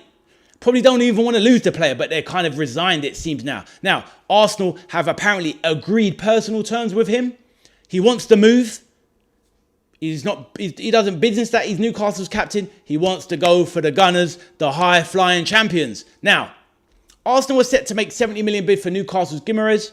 Like I said, it's been turned down, but he's agreed personal terms. What do we think of this transfer? Is this what Arsenal need? Is this going to be a good signing? What do we think of the player? Is it the right move? What do we think this means for the Arsenal? Over to you guys. I will read it out. I will read out what you've said so far. Arthur says he's a legend. He is definitely a legend in the Arsenal fans' eyes, 100%, and so he should be. He's won them the league. Peter says, I can 100% recommend Waffle Don, a super nice Arsenal fan on YouTube. Fair enough. Duxton said he's always moaning. Arteta, he does do a lot of that. Right, Espresso says, don't worry, I have completely cooled off my passion. Club moving slow for too long. Burnt out now. Wow. And Espresso, for others that I've only just met him in the chat, is an Arsenal fan. But even though Arteta brought him the title, he's still a little bit Marmite on him. Arthur says, he rubbish. Guimaraes, yeah? Arthur, so you're not happy with the deal. Please explain why. Peter says, 70 mil is better than 100 plus. Yes, but the thing is, Peter, he is 28 years of age, so it is quite steep on the high end. Arthur says our midfield is already better without him. Fair enough, Arthur. Duckerton says I don't know about this. Fair enough. Man like Riaz, Liverpool fan, back in the chat. How are you doing, Riaz? My bro. Riaz says Arsenal's gonna crumble next season. Bro, I'm here for it if they do crumble. There are little warning signs but we'll come on to that in a bit. But Riaz, lovely to see you back, my bro. And Riaz, please smash that like button. as you entered the building. Thank you, my bro. Duckton says, well, Slot was the same, I feel, with Arteta. I hear that. But Arteta at least built up slowly, got over the line. And now, to be fair to Arsenal, they are in a position to go on and try and dominate English football. And with a signing such as Bruno G in midfield, look, here's the thing. What I would say, I'll read out these last two. Peter says, back to Espresso, goodness, no, you were an Arsenal. Yeah, he's an Arsenal fan, yes. Arthur says, Lewis Skelly is better than Guimaraes. Hot take there from Arthur. Riaz says, no chance, as in, what, Riaz, you're saying no chance that, that Lewis Skelly's better than Guimaraes? To be fair, I agree with you, Riaz. Like, Arthur, I get it, you love your players, but Guimaraes is way more advanced than Lewis Skelly. He's a better player than Lewis Skelly. He's got more bite, obviously more experience and whatnot. Doesn't mean Lewis Skelly can't get to a certain level, but Bruno G, the way I'm looking at the moment, Zubimendi's a good player, but Zubimendi has fallen out of favour drastically with Arteta. Do you agree with that, Arthur? That is true, right? What do you think, Espresso? What's it called? I was just talking about him. But Zubimendi has dropped out of favour with Arteta. He didn't start any of the Champions League semi-finals, the final. He wasn't there in the running from March onwards. He was playing Lewis Skelly in front of him. I feel he's looked at Zubimendi and thought he's not cut out for it. I don't trust him enough. And he wants to bring in Bruno G, who is one of the strongest, toughest tackling midfielders in the Prem. He loves a dynamic midfielder. Bruno G is a win-now player, 28. He's got 2-3 years in him in the top level. And if you imagine a double pivot of Declan Rice and Bruno G, that is a lot tastier than Declan Rice and either Skelly or Zubimendi or what have you, in my opinion. So for me, this is a big upgrade.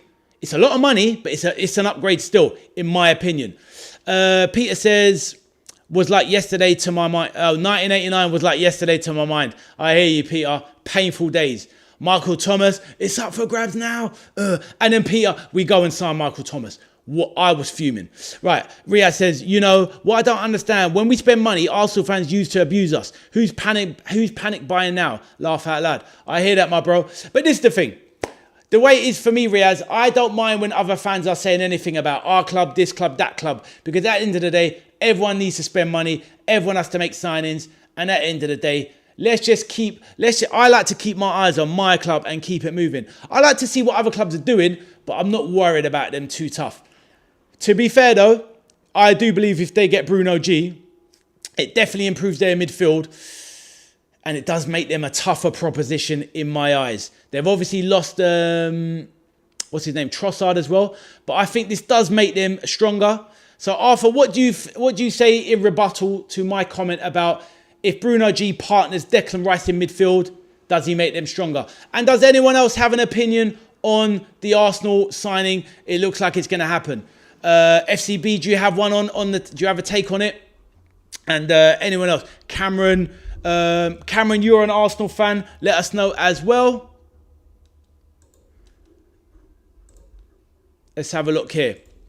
Riaz says, but Saliba's going to be a big miss. We're going to come on to that one in a later one. That's going to be one of the other ones we're going to talk about. Duxton says, I'm neutral on the Prem. As long as City, United or Arsenal do crap, I am happy. I hear that, my bro. I am here for it. I hear that. But it's all good. We love to see it.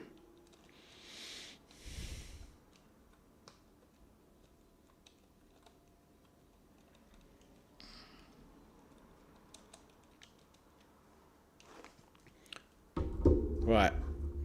Arthur, are you there with your opinions on what I said about the Arsenal midfield? Peter says, Duckton, you forgot Tottenham. Just so everyone knows, Peter despises Tottenham.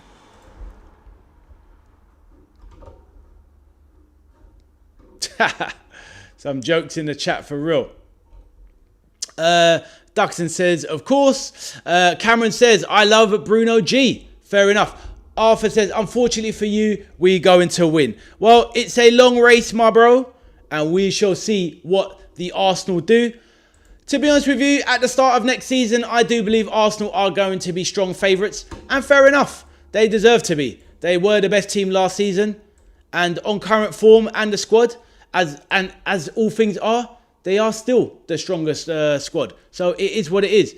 Abdul, are you there, my bro? Or have you disappeared? Please let me know. Abdul, if you're back in the chat, let me know. And we will go on to one of those other topics. Arthur says, Declan Rice is the best midfielder in the world and the best player of the ball. Wow, that is a hot take. I don't agree with that one. He's definitely a top player, but the best midfielder in the world, I'm not having that. Best player off the ball. Oh, he's one of them. He's brilliant off the ball. But on the ball, he's not. Riyad says, no, Arthur, no chance. It's Rodri. Rodri won the lot. Arthur, Declan Rice is not Rodri. It's as simple as that. Rodri is the best midfielder in the world. It is as simple as that. I have no love for Man City, but Rodri is the difference. He's the one. Arthur, you're talking nonsense. Right, anyway. I can't even read that out, Arthur. You're chatting absolute rubbish. Right. Duxton says, I really wanted Tottenham to go down last season. Would have been a cracking away day. Not sure about West Ham away crap stadium. Funnily enough, I'm going to a West Ham match on the 8th of August. Going with my West Ham supporting pal James. We're going to go and I think we're taking in a Carabao Cup game in the second round. Or is it the first round? I can't remember. Versus Portsmouth. So I'm going to watch West Ham at the London Stadium to watch Portsmouth. I'm pretty sure that's the game I'm going to watch. So I'm looking forward to that because I've been to the London Stadium before, but Duckerton, I haven't been there as a football fan. I've been there to watch the Olympics, but not a football game, but I will be going to watch that game. Peter says, take notes of everything Arthur says about the Asna. Rob the Ballon d'Or and the Golden Ball. Wow. Wow, Arthur. Wow. Right. Rob the Ballon d'Or for Vinny Jr., one of the most overrated players in world football. Right. Anyway, Duxton says stands are a bit far back, I think. Well, I've heard about it, but I will check it when I get there. Peter says, we'll never forgive Everton for letting Spurs off the hook. I hear that. Right. So, this one job, Everton. And you had one job. One job. Right.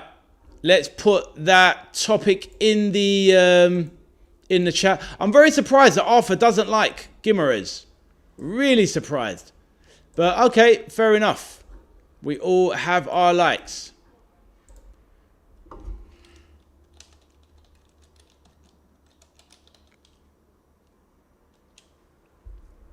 Right. I'll put the poll in the chat. So feel free to vote on it. Gary, do you have any comments on the Asna about buying Guimaraes? Obviously, feel free.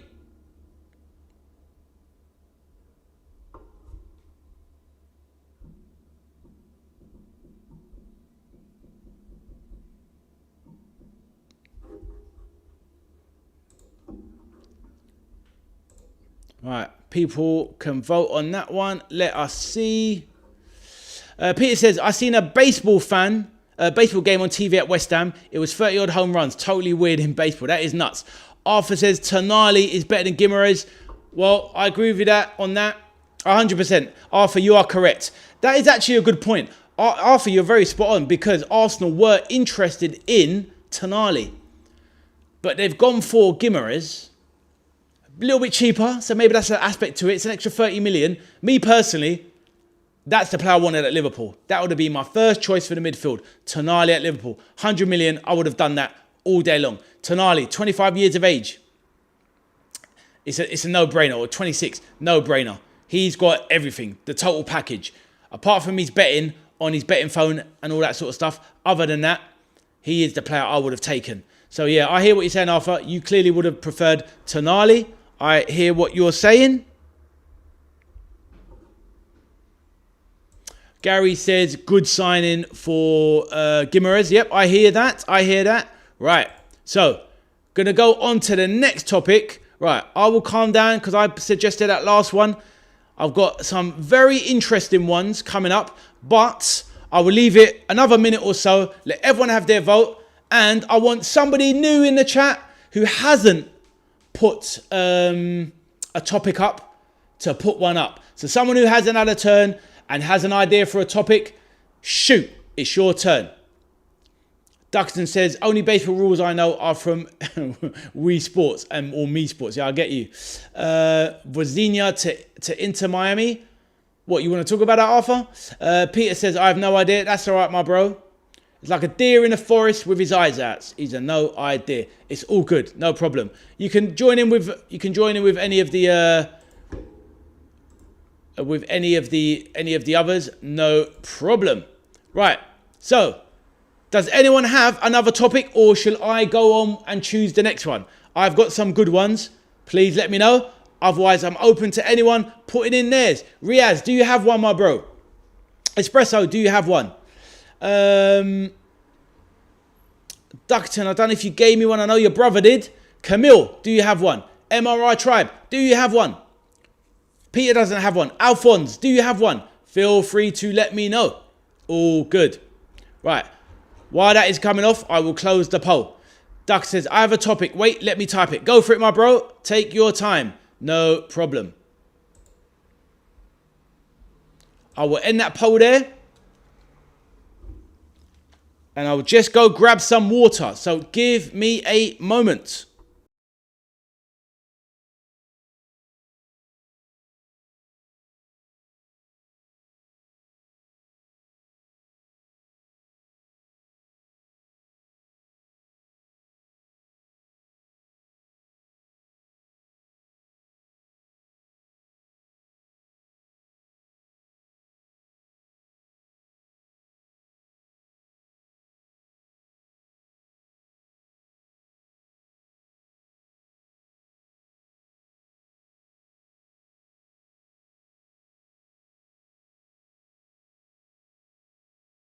Right, back and unmuted. Arthur, you can't get me. Man like Sean Gelder, welcome to the chat, my bro. I do believe it's the first time you've been in. Welcome. Lovely to see you, my bro. Please introduce yourself to the chat, Sean. Let us know, who is your club side? And if we have spoken before, I don't think so, because I usually remember everybody, Sean. But if I haven't remembered you correctly, please let us know who you support, where you're from if you don't mind, and introduce yourself to the chat. Welcome to the channel. My name is Ade, the veteran arcade soldier. And as you can see on the chat, we throw a topic up in the corner, start a 15-minute timer, and we talk about it. I introduce it, I throw in the topic myself, or you guys can throw up one, which you just have, and we're going to rock it in a second, and we will go from there. Right, so thank you, Sean, and introduce yourself. Love to see it. Right, Duckington says, there should be an administrator in football or for unfit owners. The FA can remove bad owners. Right, Duckington, let's pause there. I want to give the new man a chance to shine. So, Sean, let me know, my bro. Let's go with that quickly. Klopp to Germany topic. But, Duckington, we will do your one directly after my bro. 100%. Right, give me a moment. Let me change this up.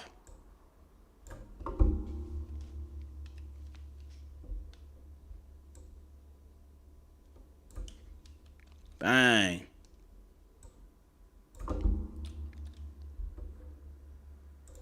Right, Kloppo to Germany. Let's get it going. The timer. Let's start it. Reset. Start. Bang. Right, topic has started. Duckton, do forgive me. We will jump straight onto your one directly afterwards. Right, and before we talk about this one, the last one was Arsenal's poll. Was Arsenal set to make the 70 million bid for Guimaraes, goodbye or not? And it was a 50-50, but only 6 votes. But fair enough, 50-50, undecided. Right, so Sean, lovely seeing you, my man. I think we haven't spoken to you before, but welcome to the channel. My name is Ade. Nice to meet you, Sean. Please do drop a like on the video and subscribe to the channel to help out your fellow Red. There he is. All good. Right, welcome, my bro. Right. Peter says, Klopp ain't all that. You heard it here first. Wow. And Peter is a Liverpool fan. And he's saying Klopp isn't all that. I've literally going to have to peel myself off the wall. Peter, what are you saying? Klopp is not all that. He's the GOAT. Where are you going with that? Right. So let me have my say on it. Klopp to Germany. I would say this. Jurgen Klopp is an absolute wizard. And he is somebody that can get more out of the sum of the parts than the machine, if that makes sense. So, even though this is not the greatest Germany side or the greatest Germany squad, Germany are still a top 10 world football powerhouse. I think most of us would agree. And even if they're scratching around 10th place, they're definitely in the top 12. Now, Jurgen Klopp is the kind of guy that can take a top 10 or top 12 ranked national side and he could drive them towards the quarters and semi-finals on passion alone. So I've read up a little bit of some of his ideas, Sean, is that he wants to change up the infrastructure of German football. He wants to obviously introduce a better pathway for the young players, and he wants the German national team to be used better. So I believe that Klopp taking charge will automatically make Germany a much stronger nation, and I think we'll see them challenging in the Euros next time around. I believe Jurgen Klopp is that good that by the time we get to the Euros in 2 years' time, Germany will be one of the favourites and probably be more or less definitely a guaranteed quarter-finalist, but maybe even a semi-finalist or even a finalist. I think Jurgen Klopp is that good.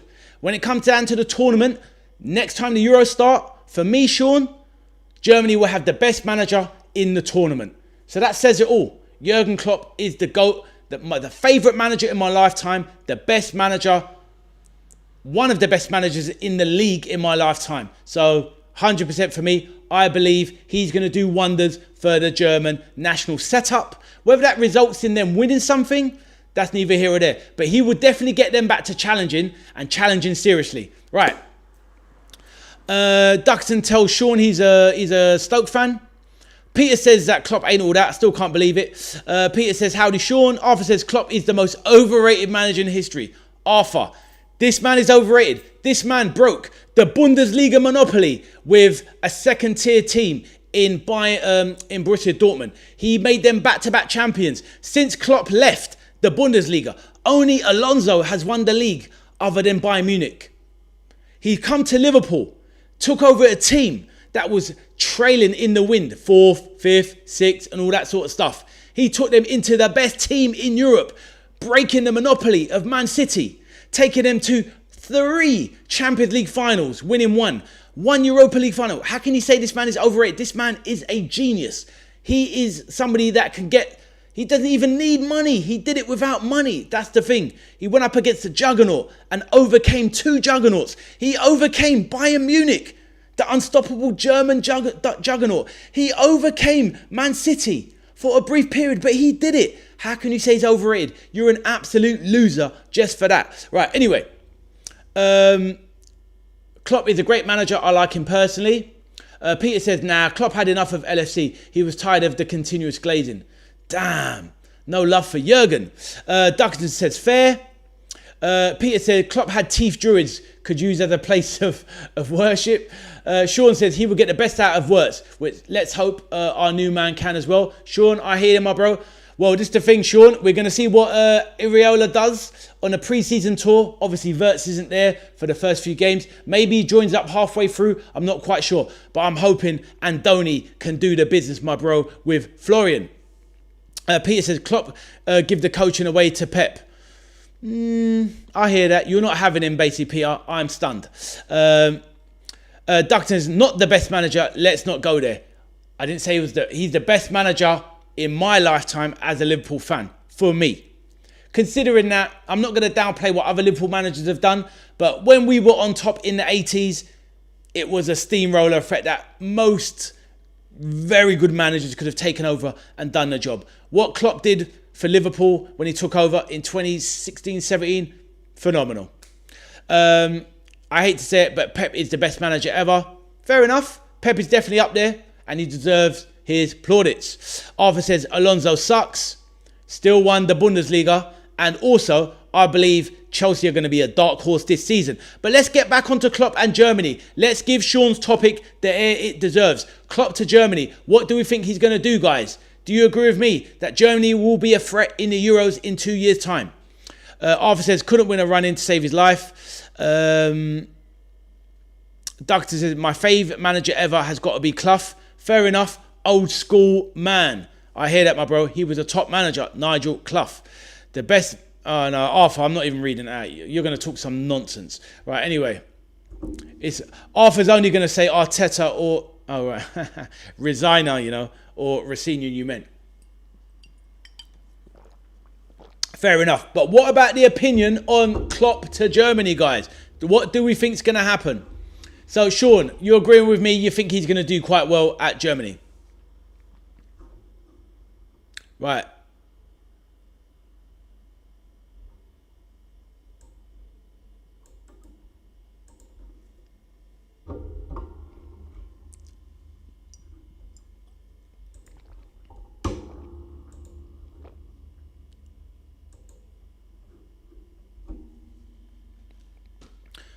That Rosini one brought me here because of my brother. Yeah, that was mad, isn't it? That was funny. That was actually funny.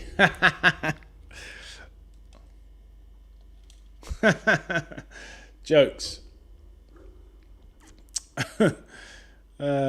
Wild.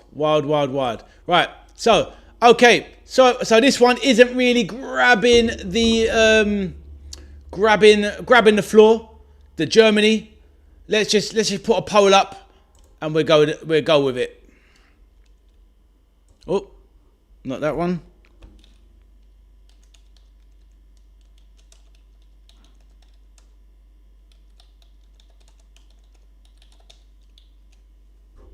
Right, we'll do a quick poll on that one.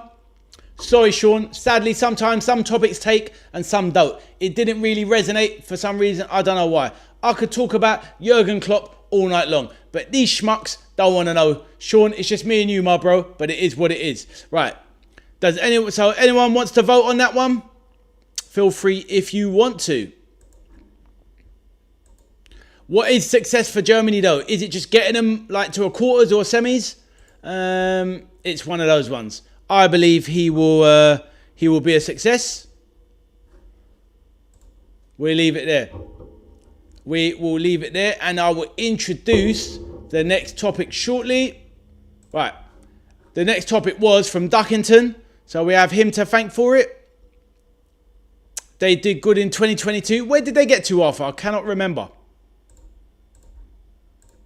Where did they get to in 2022? Germany, they get to the quarters maybe? I can't remember. Oh, but that's because they hosted it, right? So, yeah. You know, they kind of... But even then, I think they kind of saw it as a failure, right? Because they hosted it. Success has to be winning anything, even if it's a Nations League. Yeah, no, I hear that. Oh, don't get me started on a Nations League. I don't ever want to see that thing ever again. Obviously, I know we will, but I definitely don't.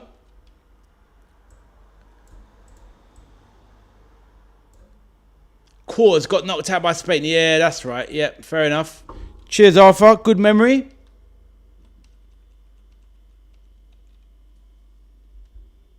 All right, long old one there.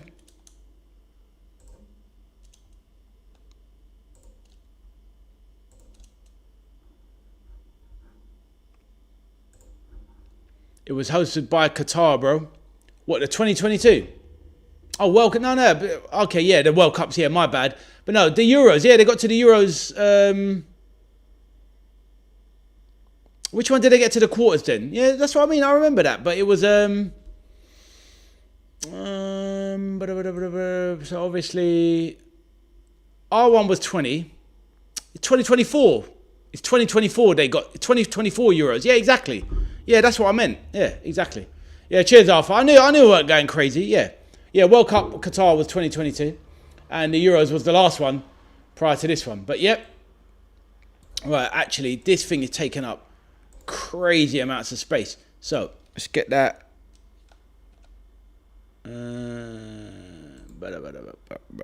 Let's get that there. This is all your fault, Duckington. More text than I can throw anything at. Right, okay, brilliant. Right, topic 7. Is this topic 7 or 8? Bloody hell, lose track, can't count. Yeah, it's definitely 7, so that's cool. Right. Remove brackets. Ah, no, it's cool. It's fine. It's cool, bro. It's a good one anyway. It's fine. Right. So let's end that poll. Everyone's had a chance to vote. Oh, get away. Right, there you go. Right. End poll. Camille says, bro, what if football played with 2 strategic breaks, 3 minutes per each instead of 45 minutes break?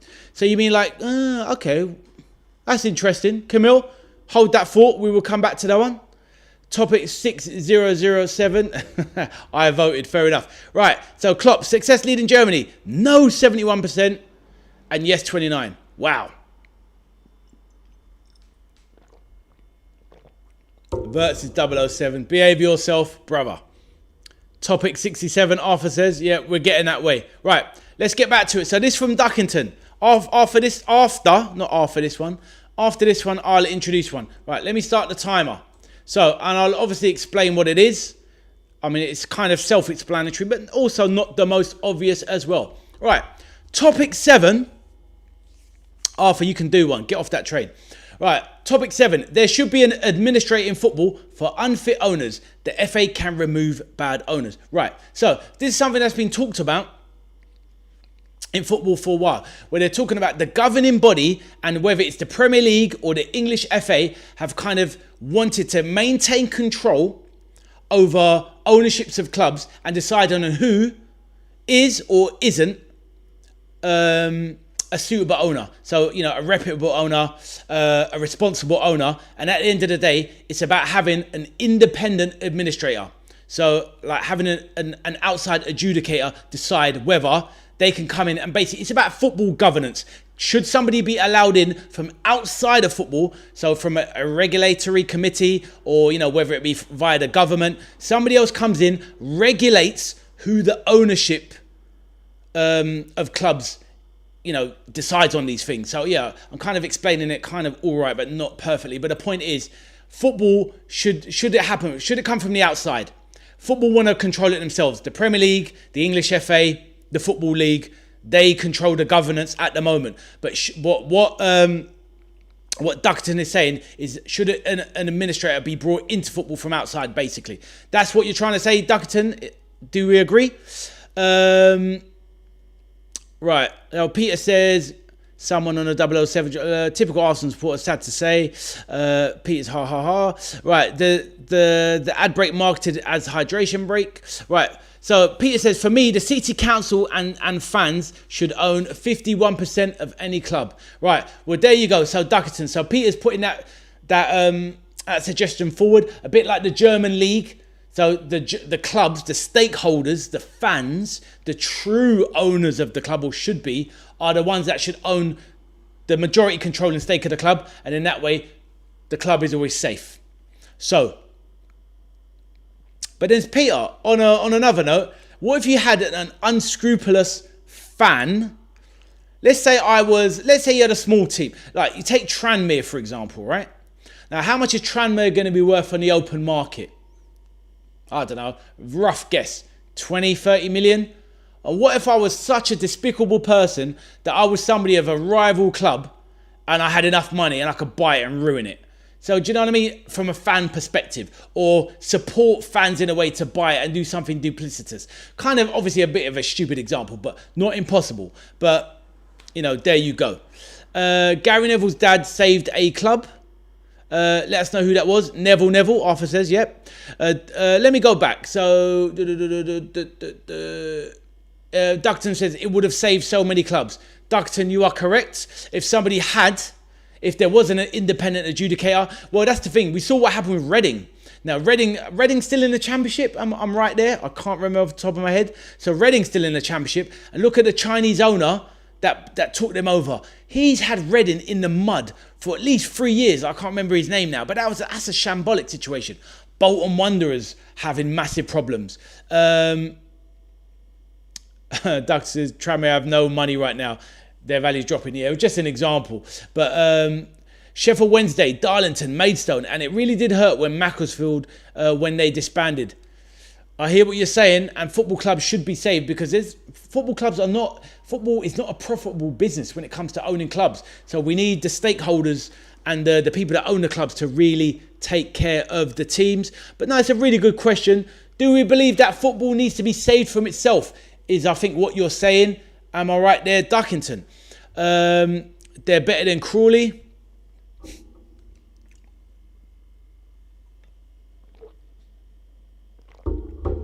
Doug said, I don't know if Reddington got promoted, but they were in League One last year. I think you're right. I think last time I remember they got relegated from the Championship. But this is the thing. Reading were in the Premier League 5 years ago. And because of it, or 5-6 years ago, and because of the owner, sorry, I've got a fly. Attracted some of the. I got flies that attracted some of the waffle that Arthur's talking about 007 verse. But yeah, if there was an independent administrator or an arbitrator that kind of looked after things, then ultimately clubs would not be going out of business. But then you don't have the magic of an owner taking over and whatnot. So you get good owners, you get bad owners, and it's a difficult one. Because you get things like the parachute payments coming in when clubs get relegated. And still these clubs seem to be finding themselves in trouble. So is it always about the owners? Man United aren't the Red Devils. Do explain. Is that because, I don't know, is that Crawley are the Red Devils or something? No, it's because you stink. Say less. Right, moving on. Right, Crawley are the Red Devils. Fair enough. I hear that. So we're getting that real history vibe in the chat. But yeah, anybody else have a take on whether we should have an independent administrator for the football clubs? Sorry, Duckton, this one doesn't seem to be catching fire either. So it is what it is. Peter says, Milan were called the Red Devils. It's a thing from the past. Right.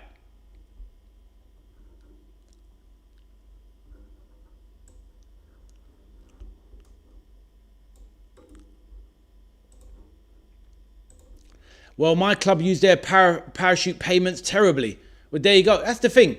Stoke went down out of the Prem, then went down into Division 1. Obviously, they're back now in the Championship, right? So, yeah, they didn't use them very correctly either. But I thank you for Xherdan Shaqiri. He did wonders for us. And we took him off you for, what was it, 8 to 12 million pounds? He was a good player. Loved him, Xherdan. Well, Crawley have the name now, fair enough. It's been like 8 years since we went down. Honestly, time flies, right?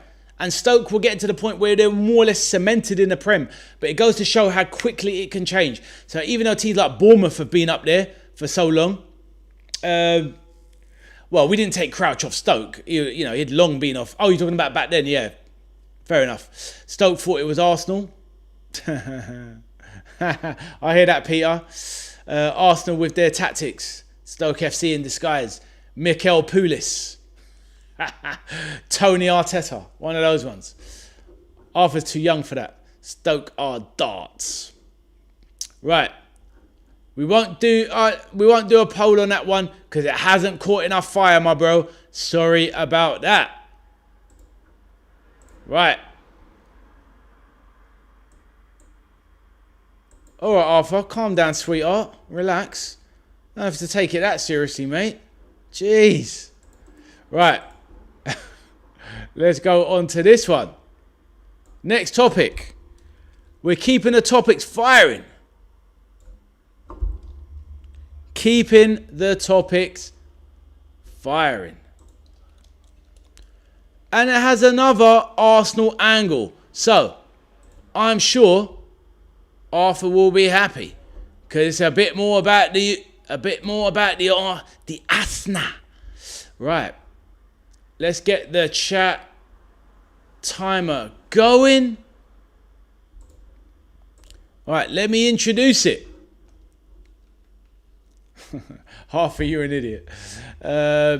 You're right, Arthur. I actually don't take showers, and you can clip it up because I take baths. I only bathe in a bath because I'm old school. Anyway, right. Topic 8, or is this topic 9?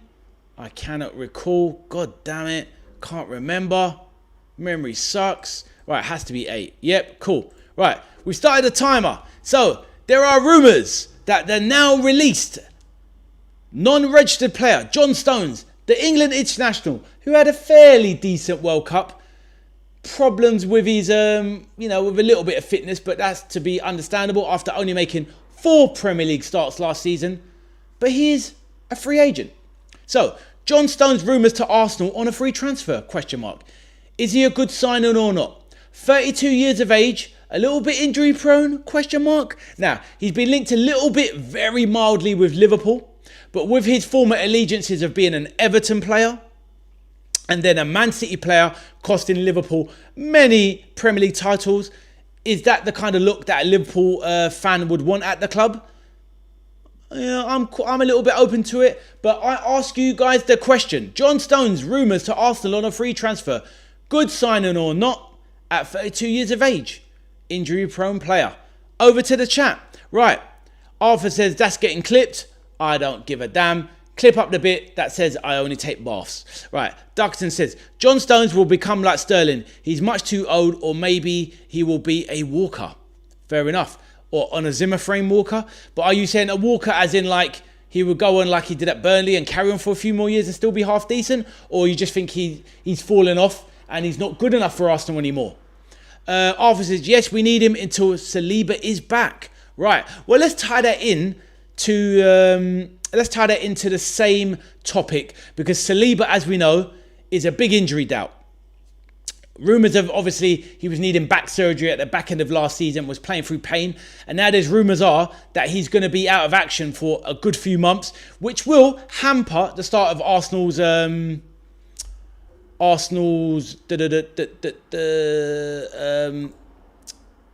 don't know why I put that up there. Arsenal's title charge. Kyle Walker. I mean, the thing is though, Ducton, Kyle Walker kind of did all right for me at the at Burnley. Do you know what I mean? He did all right. He wasn't too shabby. Peter says, Arthur, dude, Ade can get a Black Hawk helicopter over your house in minutes. Be careful. Exactly. Arthur says, if you would like to see that, check the comments of the World Cup final video. I know where you're going. I see you, bro. Right, anyway. What was I going to say? Yeah, so John Stones to Arsenal. What do we think? And are there other teams out there that you would recommend him for? Would you take him at your club or at another big club in the league? Well, John Stones is probably going to want to only go to a fairly big team. I would imagine he wouldn't want to drop much lower than, say, a mid-table Prem side. Maybe like an Everton. Maybe even an Aston Villa on a free. Would you take him at Liverpool, guys? Other Liverpool fans in the chat. I'm a Liverpool fan. Am I bothered that John Stones played for Everton and Man City? Not really that bothered. I think he is a good player. But would I take him at Liverpool? Probably not, because we've got Joe Gomez is already injury prone and John Stones is quite injury prone. I'm not feeling him on that. Arthur says, probably it's easy to find out where someone lives. I thought the older dudes should go abroad. I hear that, Peter. It's true. Maybe go off to pastures new. Try something different. Not necessarily just because it's easier league, right, Peter? Maybe just try something new. I hear exactly what you're saying. So Arthur, would you like him at Arsenal? Would you like him at Arthur? Would you like him at Arsenal next season? Let me know. Peter says Joe Gomez is stealing a living. Peter, he 100% is stealing a living. Most definitely he is. But I do love me a bit of Joey G. Arthur, you don't know Jack about where I live. But anyway.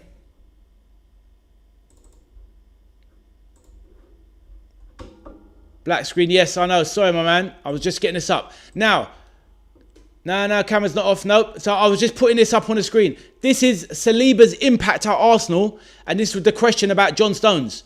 So as we can see with Saliba, he's been at Arsenal since Premier League debut, August 2023. Look at the games with this guy. 131 games they've played, 90 wins, only 16 losses, and a win percentage of 68.7. Absolutely amazing. But without him, look what it drops to, guys. Look what it drops to. That is incredible. Without Saliba, it's a 47% win rate, which is wild. Let me get that on there. Bang.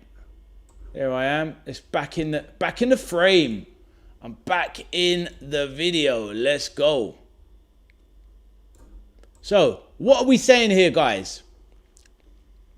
What are we saying here about John Stones then? So, Is John Stones a player that Arsenal should be taking to supplement while Saliba's out? And as we can see, look at the impact of Saliba at Arsenal when he plays and when he doesn't play. Is this going to affect their title charge? And do you believe they should be taking John Stones? What do you reckon, people? What do you reckon? Arthur is saying yes. Arthur is saying yes. He's really good. He is a good player. But are you not worried about his track record of injuries? Let me know. And do we think, and on the same note, what do we think? He is top tier, Arthur says. And what do we think about, well, what do we think about this basically?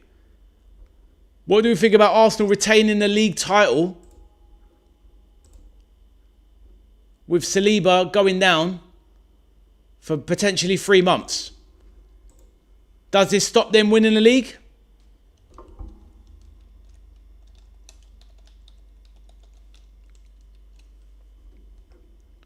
Right, we start a poll on the John Stones one. It's in the chat.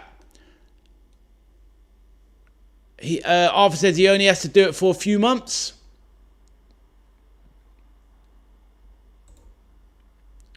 The banter out, the rich people in the chat. Here we go. But yeah, so very interesting one there. What do we think?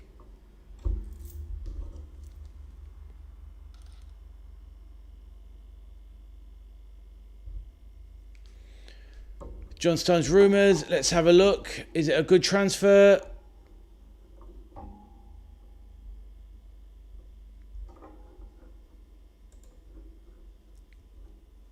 Arthur says he is top tier. Gary says get him. I hear that, Gary. Arthur says, don't you own that company called Amazon? Right. So we've been going for 2 hours. So we're going to go up to 10 topics and then call it a day. So does anybody else have another topic? Feel free. Otherwise, I have one more which we can end the stream on. But if somebody wants to drop in a ninth one, we can go up to 10 topics and then we will call it a day. So please feel free to hit a vote on whether you think John Stones 8 is a good signing. And does anyone else want to throw a topic in there? Feel free to let me know. It is all good. Happy to share.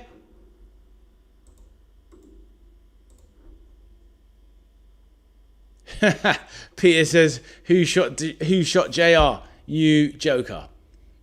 That's definitely not one for the kids. Definitely not one for the kids. Arthur says, who is the richest as the topics? Definitely not me.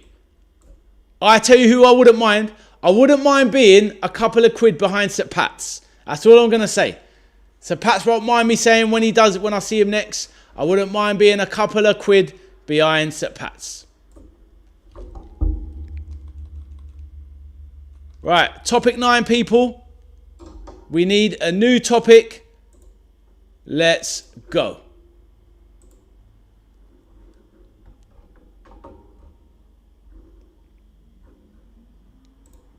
Anyone got a topic? And not a chocolate bar either.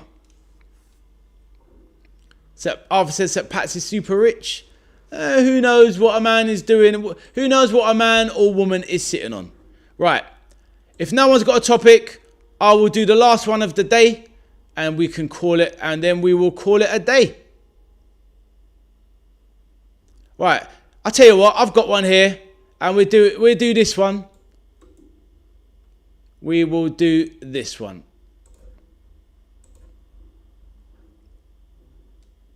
I've got £2.33 in my bank account to Arthur. Damn. Peter, I hope you're lying.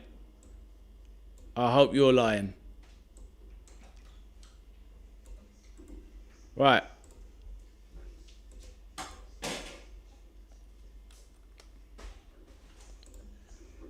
So this is topic 9. This is the final topic of the day.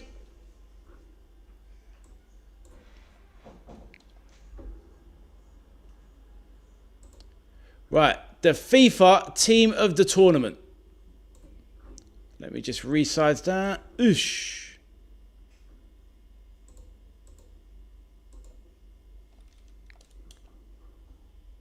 Topic 9, FIFA team of the tournament. Right, so let me get it up there. Get rid of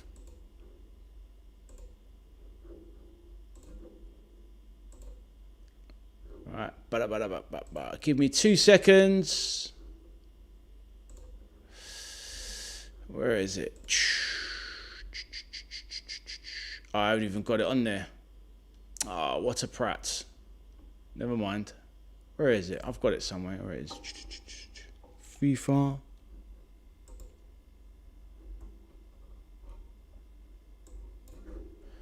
Where is it? Quickly.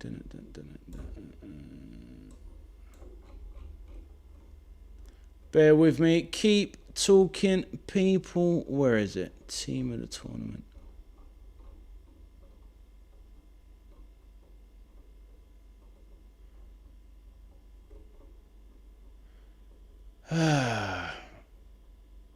See, you try to be organised and you mess it up like a prat.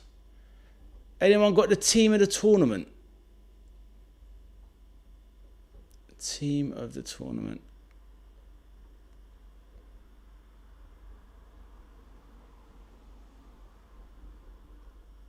Oh, I had an image of it and it's gone. Right, give me 2 seconds. Let me just get it. Team of the tournament. All right, Google. Should have done it in the first place. What a prat. Team of the tournament. Images. Perfect. Right, got it. Wonderful.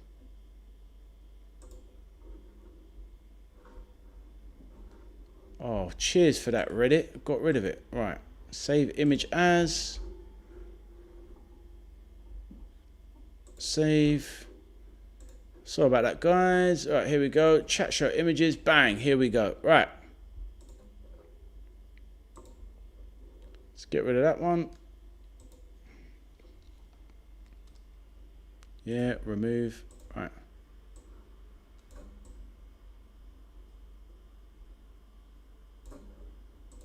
Right, so as you can see, this is the FIFA team of the tournament. I'll read that. So Arthur says Vazina is rightly there. Arthur says Ade being a prat, I think you were trying to say. Peter says sadly not, and I have connoisseur standards. Talking about earlier messages about cash. Right, so this is the team of the tournament. So we have let me just because I'm a bit of a stubborn when it comes to these things, restart the timer and go again. So 15 minutes, we won't even need all of that, but here we go. Right, so team of the tournament, we have Vozinha in goal, right back Pedro Porro, Martinez, Upamecano, Cucurella left back, Elise, Rodri and Bellingham in midfield, Mbappe, Haaland and Messi. So, guys, with this being the FIFA team of the tournament for the World Cup, what do we think? Do we agree? Do we disagree? Is there any shouts that kind of look off the charts? What's your opinion on them? Me personally, you've all heard me slate Upamecano on the channel. I am not having Upamecano. Was he one of the best centre-backs at the tournament? Most definitely not. Considering that Spain only conceded 1 goal in the tournament, how is Upamecano there? Absolutely crazy. Should have been at least a Spanish centre-back. How he got the vote, I do not know. That is the most glaringly obvious one for me. Now, I don't know what else you guys think as well. Elise had a good tournament, got 7 assists. Some of those were in that stupid third place playoff game. I don't think Michael Elise was one of the best midfielders at the tournament. Thought he was okay, but it didn't really do anything for me. Arthur says, where's Pau Kubasi? Exactly. I thought he should have been in there. Kubasi should have been the other centre-back. I actually didn't mind Martinez being in it, to be fair. I thought it was very good this tournament. But, you know, Cucurella, the ones that stand out for me are Cucurella, definitely. Definitely Cucurella. Definitely Bellingham. definitely Rodri, and the front three, Messi, Haaland, and Mbappe. Those 6, I would say definitely, and Vecino as well. So 1, 2, 3, 4, 5, 6, 7, 8. I think 8 of those are bang on. Porro, I can understand, so probably. I'm trying to think off the top of my head, guys, any better right backs than Porro? Probably not. Jez Spence had a couple of good games, but not the main thing. Yo, man, like Tafster, welcome to the channel. Tafster, please introduce yourself. Let us know where you're from, who you support, and welcome to the channel. My name is Ade. Introduce yourself, my bro. Over to you. We're talking about team of the tournament, as you can see. Right back, Porro, maybe, probably. But for me, Elise, I'm not sold on for the tournament. But Upamecano, no chance. Absolutely no chance. The rest are mostly fine. But, yeah, Porro, Elise, Upamecano. How about you guys? Tafster says, Rodri got the golden ball. No goals, no assists. I hear that. But for me, he was a very dominant figure in midfield. Of course, other players are going to get goals, etc. But I didn't think he was the best player in the tournament. I hear you with that, Tafster. I wouldn't have given him the golden ball. Me personally, I would have given it to Messi, Mbappe. Maybe Bellingham. Yeah. Tafster. Oh, the name Taffy. I hear that, my man. Tafster says, from Northern Ireland, Tottenham fan for my sins. I hear you, my bro. Well, hopefully, Tafster, you're going to look forward to a fantastic season. Listen, my bro, on my chat, obviously, feel free, Arthur, Peter, anybody else, mention what you have to say about the team of the tournament. Tafster, welcome to the channel, my bro. I'm a Liverpool fan for my sins, but on my channel, everyone is welcome. We have lively debates. We have live watch-alongs. We have debate shows like this. We will be having quizzes. We'll be having all sorts. But lovely to have you. And if you do like the vibe around the channel, Tafster, please do feel to smash a like on the channel and subscribe. It will be lovely to have a fantastic Irish chap like yourself aboard. But I hear that, my man. Are you still living in Ireland now? Or are you overseas in England? Let me know, Tafster. Peter says, you loved Bellingham. I did for the tournament. But he was a bit of a no-show in the semis. That's why I feel like I think I would probably edge Messi or Mbappe really for the tournament. Maybe Cucurella. One of those 3. Porro, I'm happy with that as the right back, to be fair. But yeah, Upamecano, I don't know what they were thinking with that one, but it is what it is. Anyone else there have any say on this team of the tournament, or do you agree with most of them? The Elise one, I'm a little bit iffy on, to be fair, but it is what it is. It's football. It's all about opinion, guys. But yes, please do let me know what you thought of that team of the tournament. So yeah, all good, all good. And Tafster, lovely to have you on board, my man, towards the end of the stream. Sadly, we're going to wrap it up soon, but, happy to stick around for a few more minutes and have a little say with people in the chat. Will be fantastic. So yes, team of the tournament, I think was a little bit of a stretch, but it is what it is.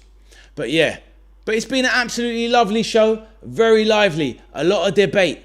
A lot of newcomers coming in as well, which is always lovely to see. Tafster, are you happy with your 4 signings that you've made so far? Please let me know. Peter says, cheerio, dudes. And yes, people are drifting off now as we're bringing the stream to a close. Tafster, feel free to let me know if you're happy with those Tottenham signings. Obviously, you saw that banger, no doubt. That Matheus Fernandes scored in a pre-season game. What an absolute rocket. You might have a star there in an £85 million man. And I'm very jealous of the fact that you have got Sandro Tonali, the player I wanted at LiverpoolFC myself. But Arthur, if you're still there, Arthur says, thank you, someone agrees. Peter says, Ade, you never see me at my peak. Halfway line goes on a hat-trick. I hear that, my man. I hear that. Sorry if I missed the last few. It has been a very long stream. But yes, it's been fantastic and lively. We've gotten through many talking points, and it has been fantastic. Right, so on that note, I'm going to bring the stream to a close.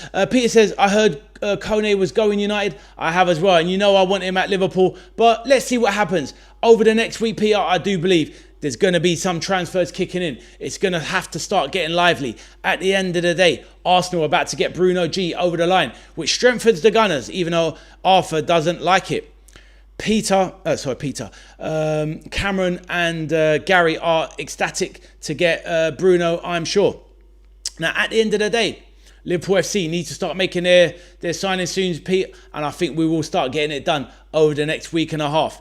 But also as well, guys, while there's a few of you that are still here, we started the stream at about 8:15 today, and now it's about 10:30. Is this a good enough time? Would it be better going back to starting at 9 o'clock? Please let me know. I'm happy to hear it. But yeah, Peter, let's not curse that Kone to Man United chat. We need him at Liverpool FC. Right, I have definitely talked myself into an early night, and we're going to bring the stream to a close. Now, on that note, I'm going to be back again on Saturday night. It's going to be a late one, actually. Going to start at 9:30. Peter says, later Zade and the Roskis in the chat, including Arthur. Nice one, Peter. You take care, my bro. Just letting everyone know that I'm going to be back live from 9:30 on Saturday PM, where I'm going to be doing a live watch-along of Liverpool's first pre-season game against Sunderland AFC in Nashville SC Stadium. So yes, looking forward to that one. Going to come in a little bit early. The kickoff is 11 PM, but I'm going to open the stream at 9:30 PM just to catch up with people, have a little chat, see what stories are happening, have a little laugh, a little bit of banter, and all good. But on that note, it's been an absolutely terrific stream. I'd like to take the time to mention everybody that's dropped by. So let's go for it. The main man, Peter, Arthur, of course, Tafster, who joined towards the end. Lovely to meet you, sir, all the way from Ireland, a Tottenham fan. Gary, Peter, we had Duckington in earlier. His brother, FCB, as well. The two Stoke boys, that is. We had, obviously, Abdul at the beginning of the stream. We had Camille dropping in all the way over from his part of the world, a million miles away. We didn't see Natasha today, sadly, but hopefully next time. Sean dropped in from Nottingham, a Liverpool fan. Love to see it. We had Miss Lauren in earlier. We had Espresso, the main man, listening in with vibes. We had Riaz as well, another Liverpool fan. Absolute legend. Who else did we have in? Oh my days. Espresso, of course. MRI Tribe, the main man as well. Lovely guy. Alphonse popped in for a little bit as well. A very, very lovely man himself. And if I've missed anyone else, I do apologise. McLaughlin P, the Celtic Warrior, was here as well. But on that note, I thank you very much. My voice is going. I've been gassing away for hours. But on that note, I'm bringing the stream to a close. My name is Ade, the veteran arcade soldier. On my channel, I play video games, retro stuff, modern classics, as well as being a dab hand at Street Fighter 6. If that's a bit of you and you ever want to try and throw down with me at Street Fighter 6, please let me know and I will send you to the Shadow Realm expeditiously. Haha. But on that note, my name is Ade. I'm the veteran arcade soldier, and I will see you in a couple of days' time unless something drops regarding a massive transfer in the Premier League for my boys Liverpool. On that note, everyone, absolutely, Rachie, you came in at the end. Rachie. You missed it. You've been busy. No worries, Rachie. Honestly, it was such a fantastic show, Rachie. So sorry that you missed it. I was just saying, do people want me to start a bit later? So maybe we could start at 9 o'clock maybe next time. But I did start at 8:15 today because I wanted to get it a bit early because I've got stuff to do in the morning. But Rachie, just for you, I'll start in the next one on Saturday at 9:30 PM. So hopefully you can see you next time, Rachie. And I hope you are well, my dear, and have had a lovely day. But Rachie, of course, feel free to drop a like on the stream. And if you want, as soon as the stream ends, you could always watch it back and go through some of the topics. I am going to put a timestamp on it. And there were a couple of bits from the championship as well, so that may perk your interest as well. But I'll drop some timestamps on the video so you can click over to some interesting moments if you fancy it. Entirely up to you. But lovely to see you anyway. Shame that I missed you this evening, but hopefully catch you on Saturday evening. Right. On that note, Rachie, take care of yourself. But thank you for dropping by anyway, and have a lovely rest of your evening, guys. I am talked out. Voice is gone, and I will catch you tomorrow. Well, Saturday, sorry. Right, on that note, my name is Ade, the veteran arcade soldier. and I'll see you on the next one. Thank you and good night, everybody.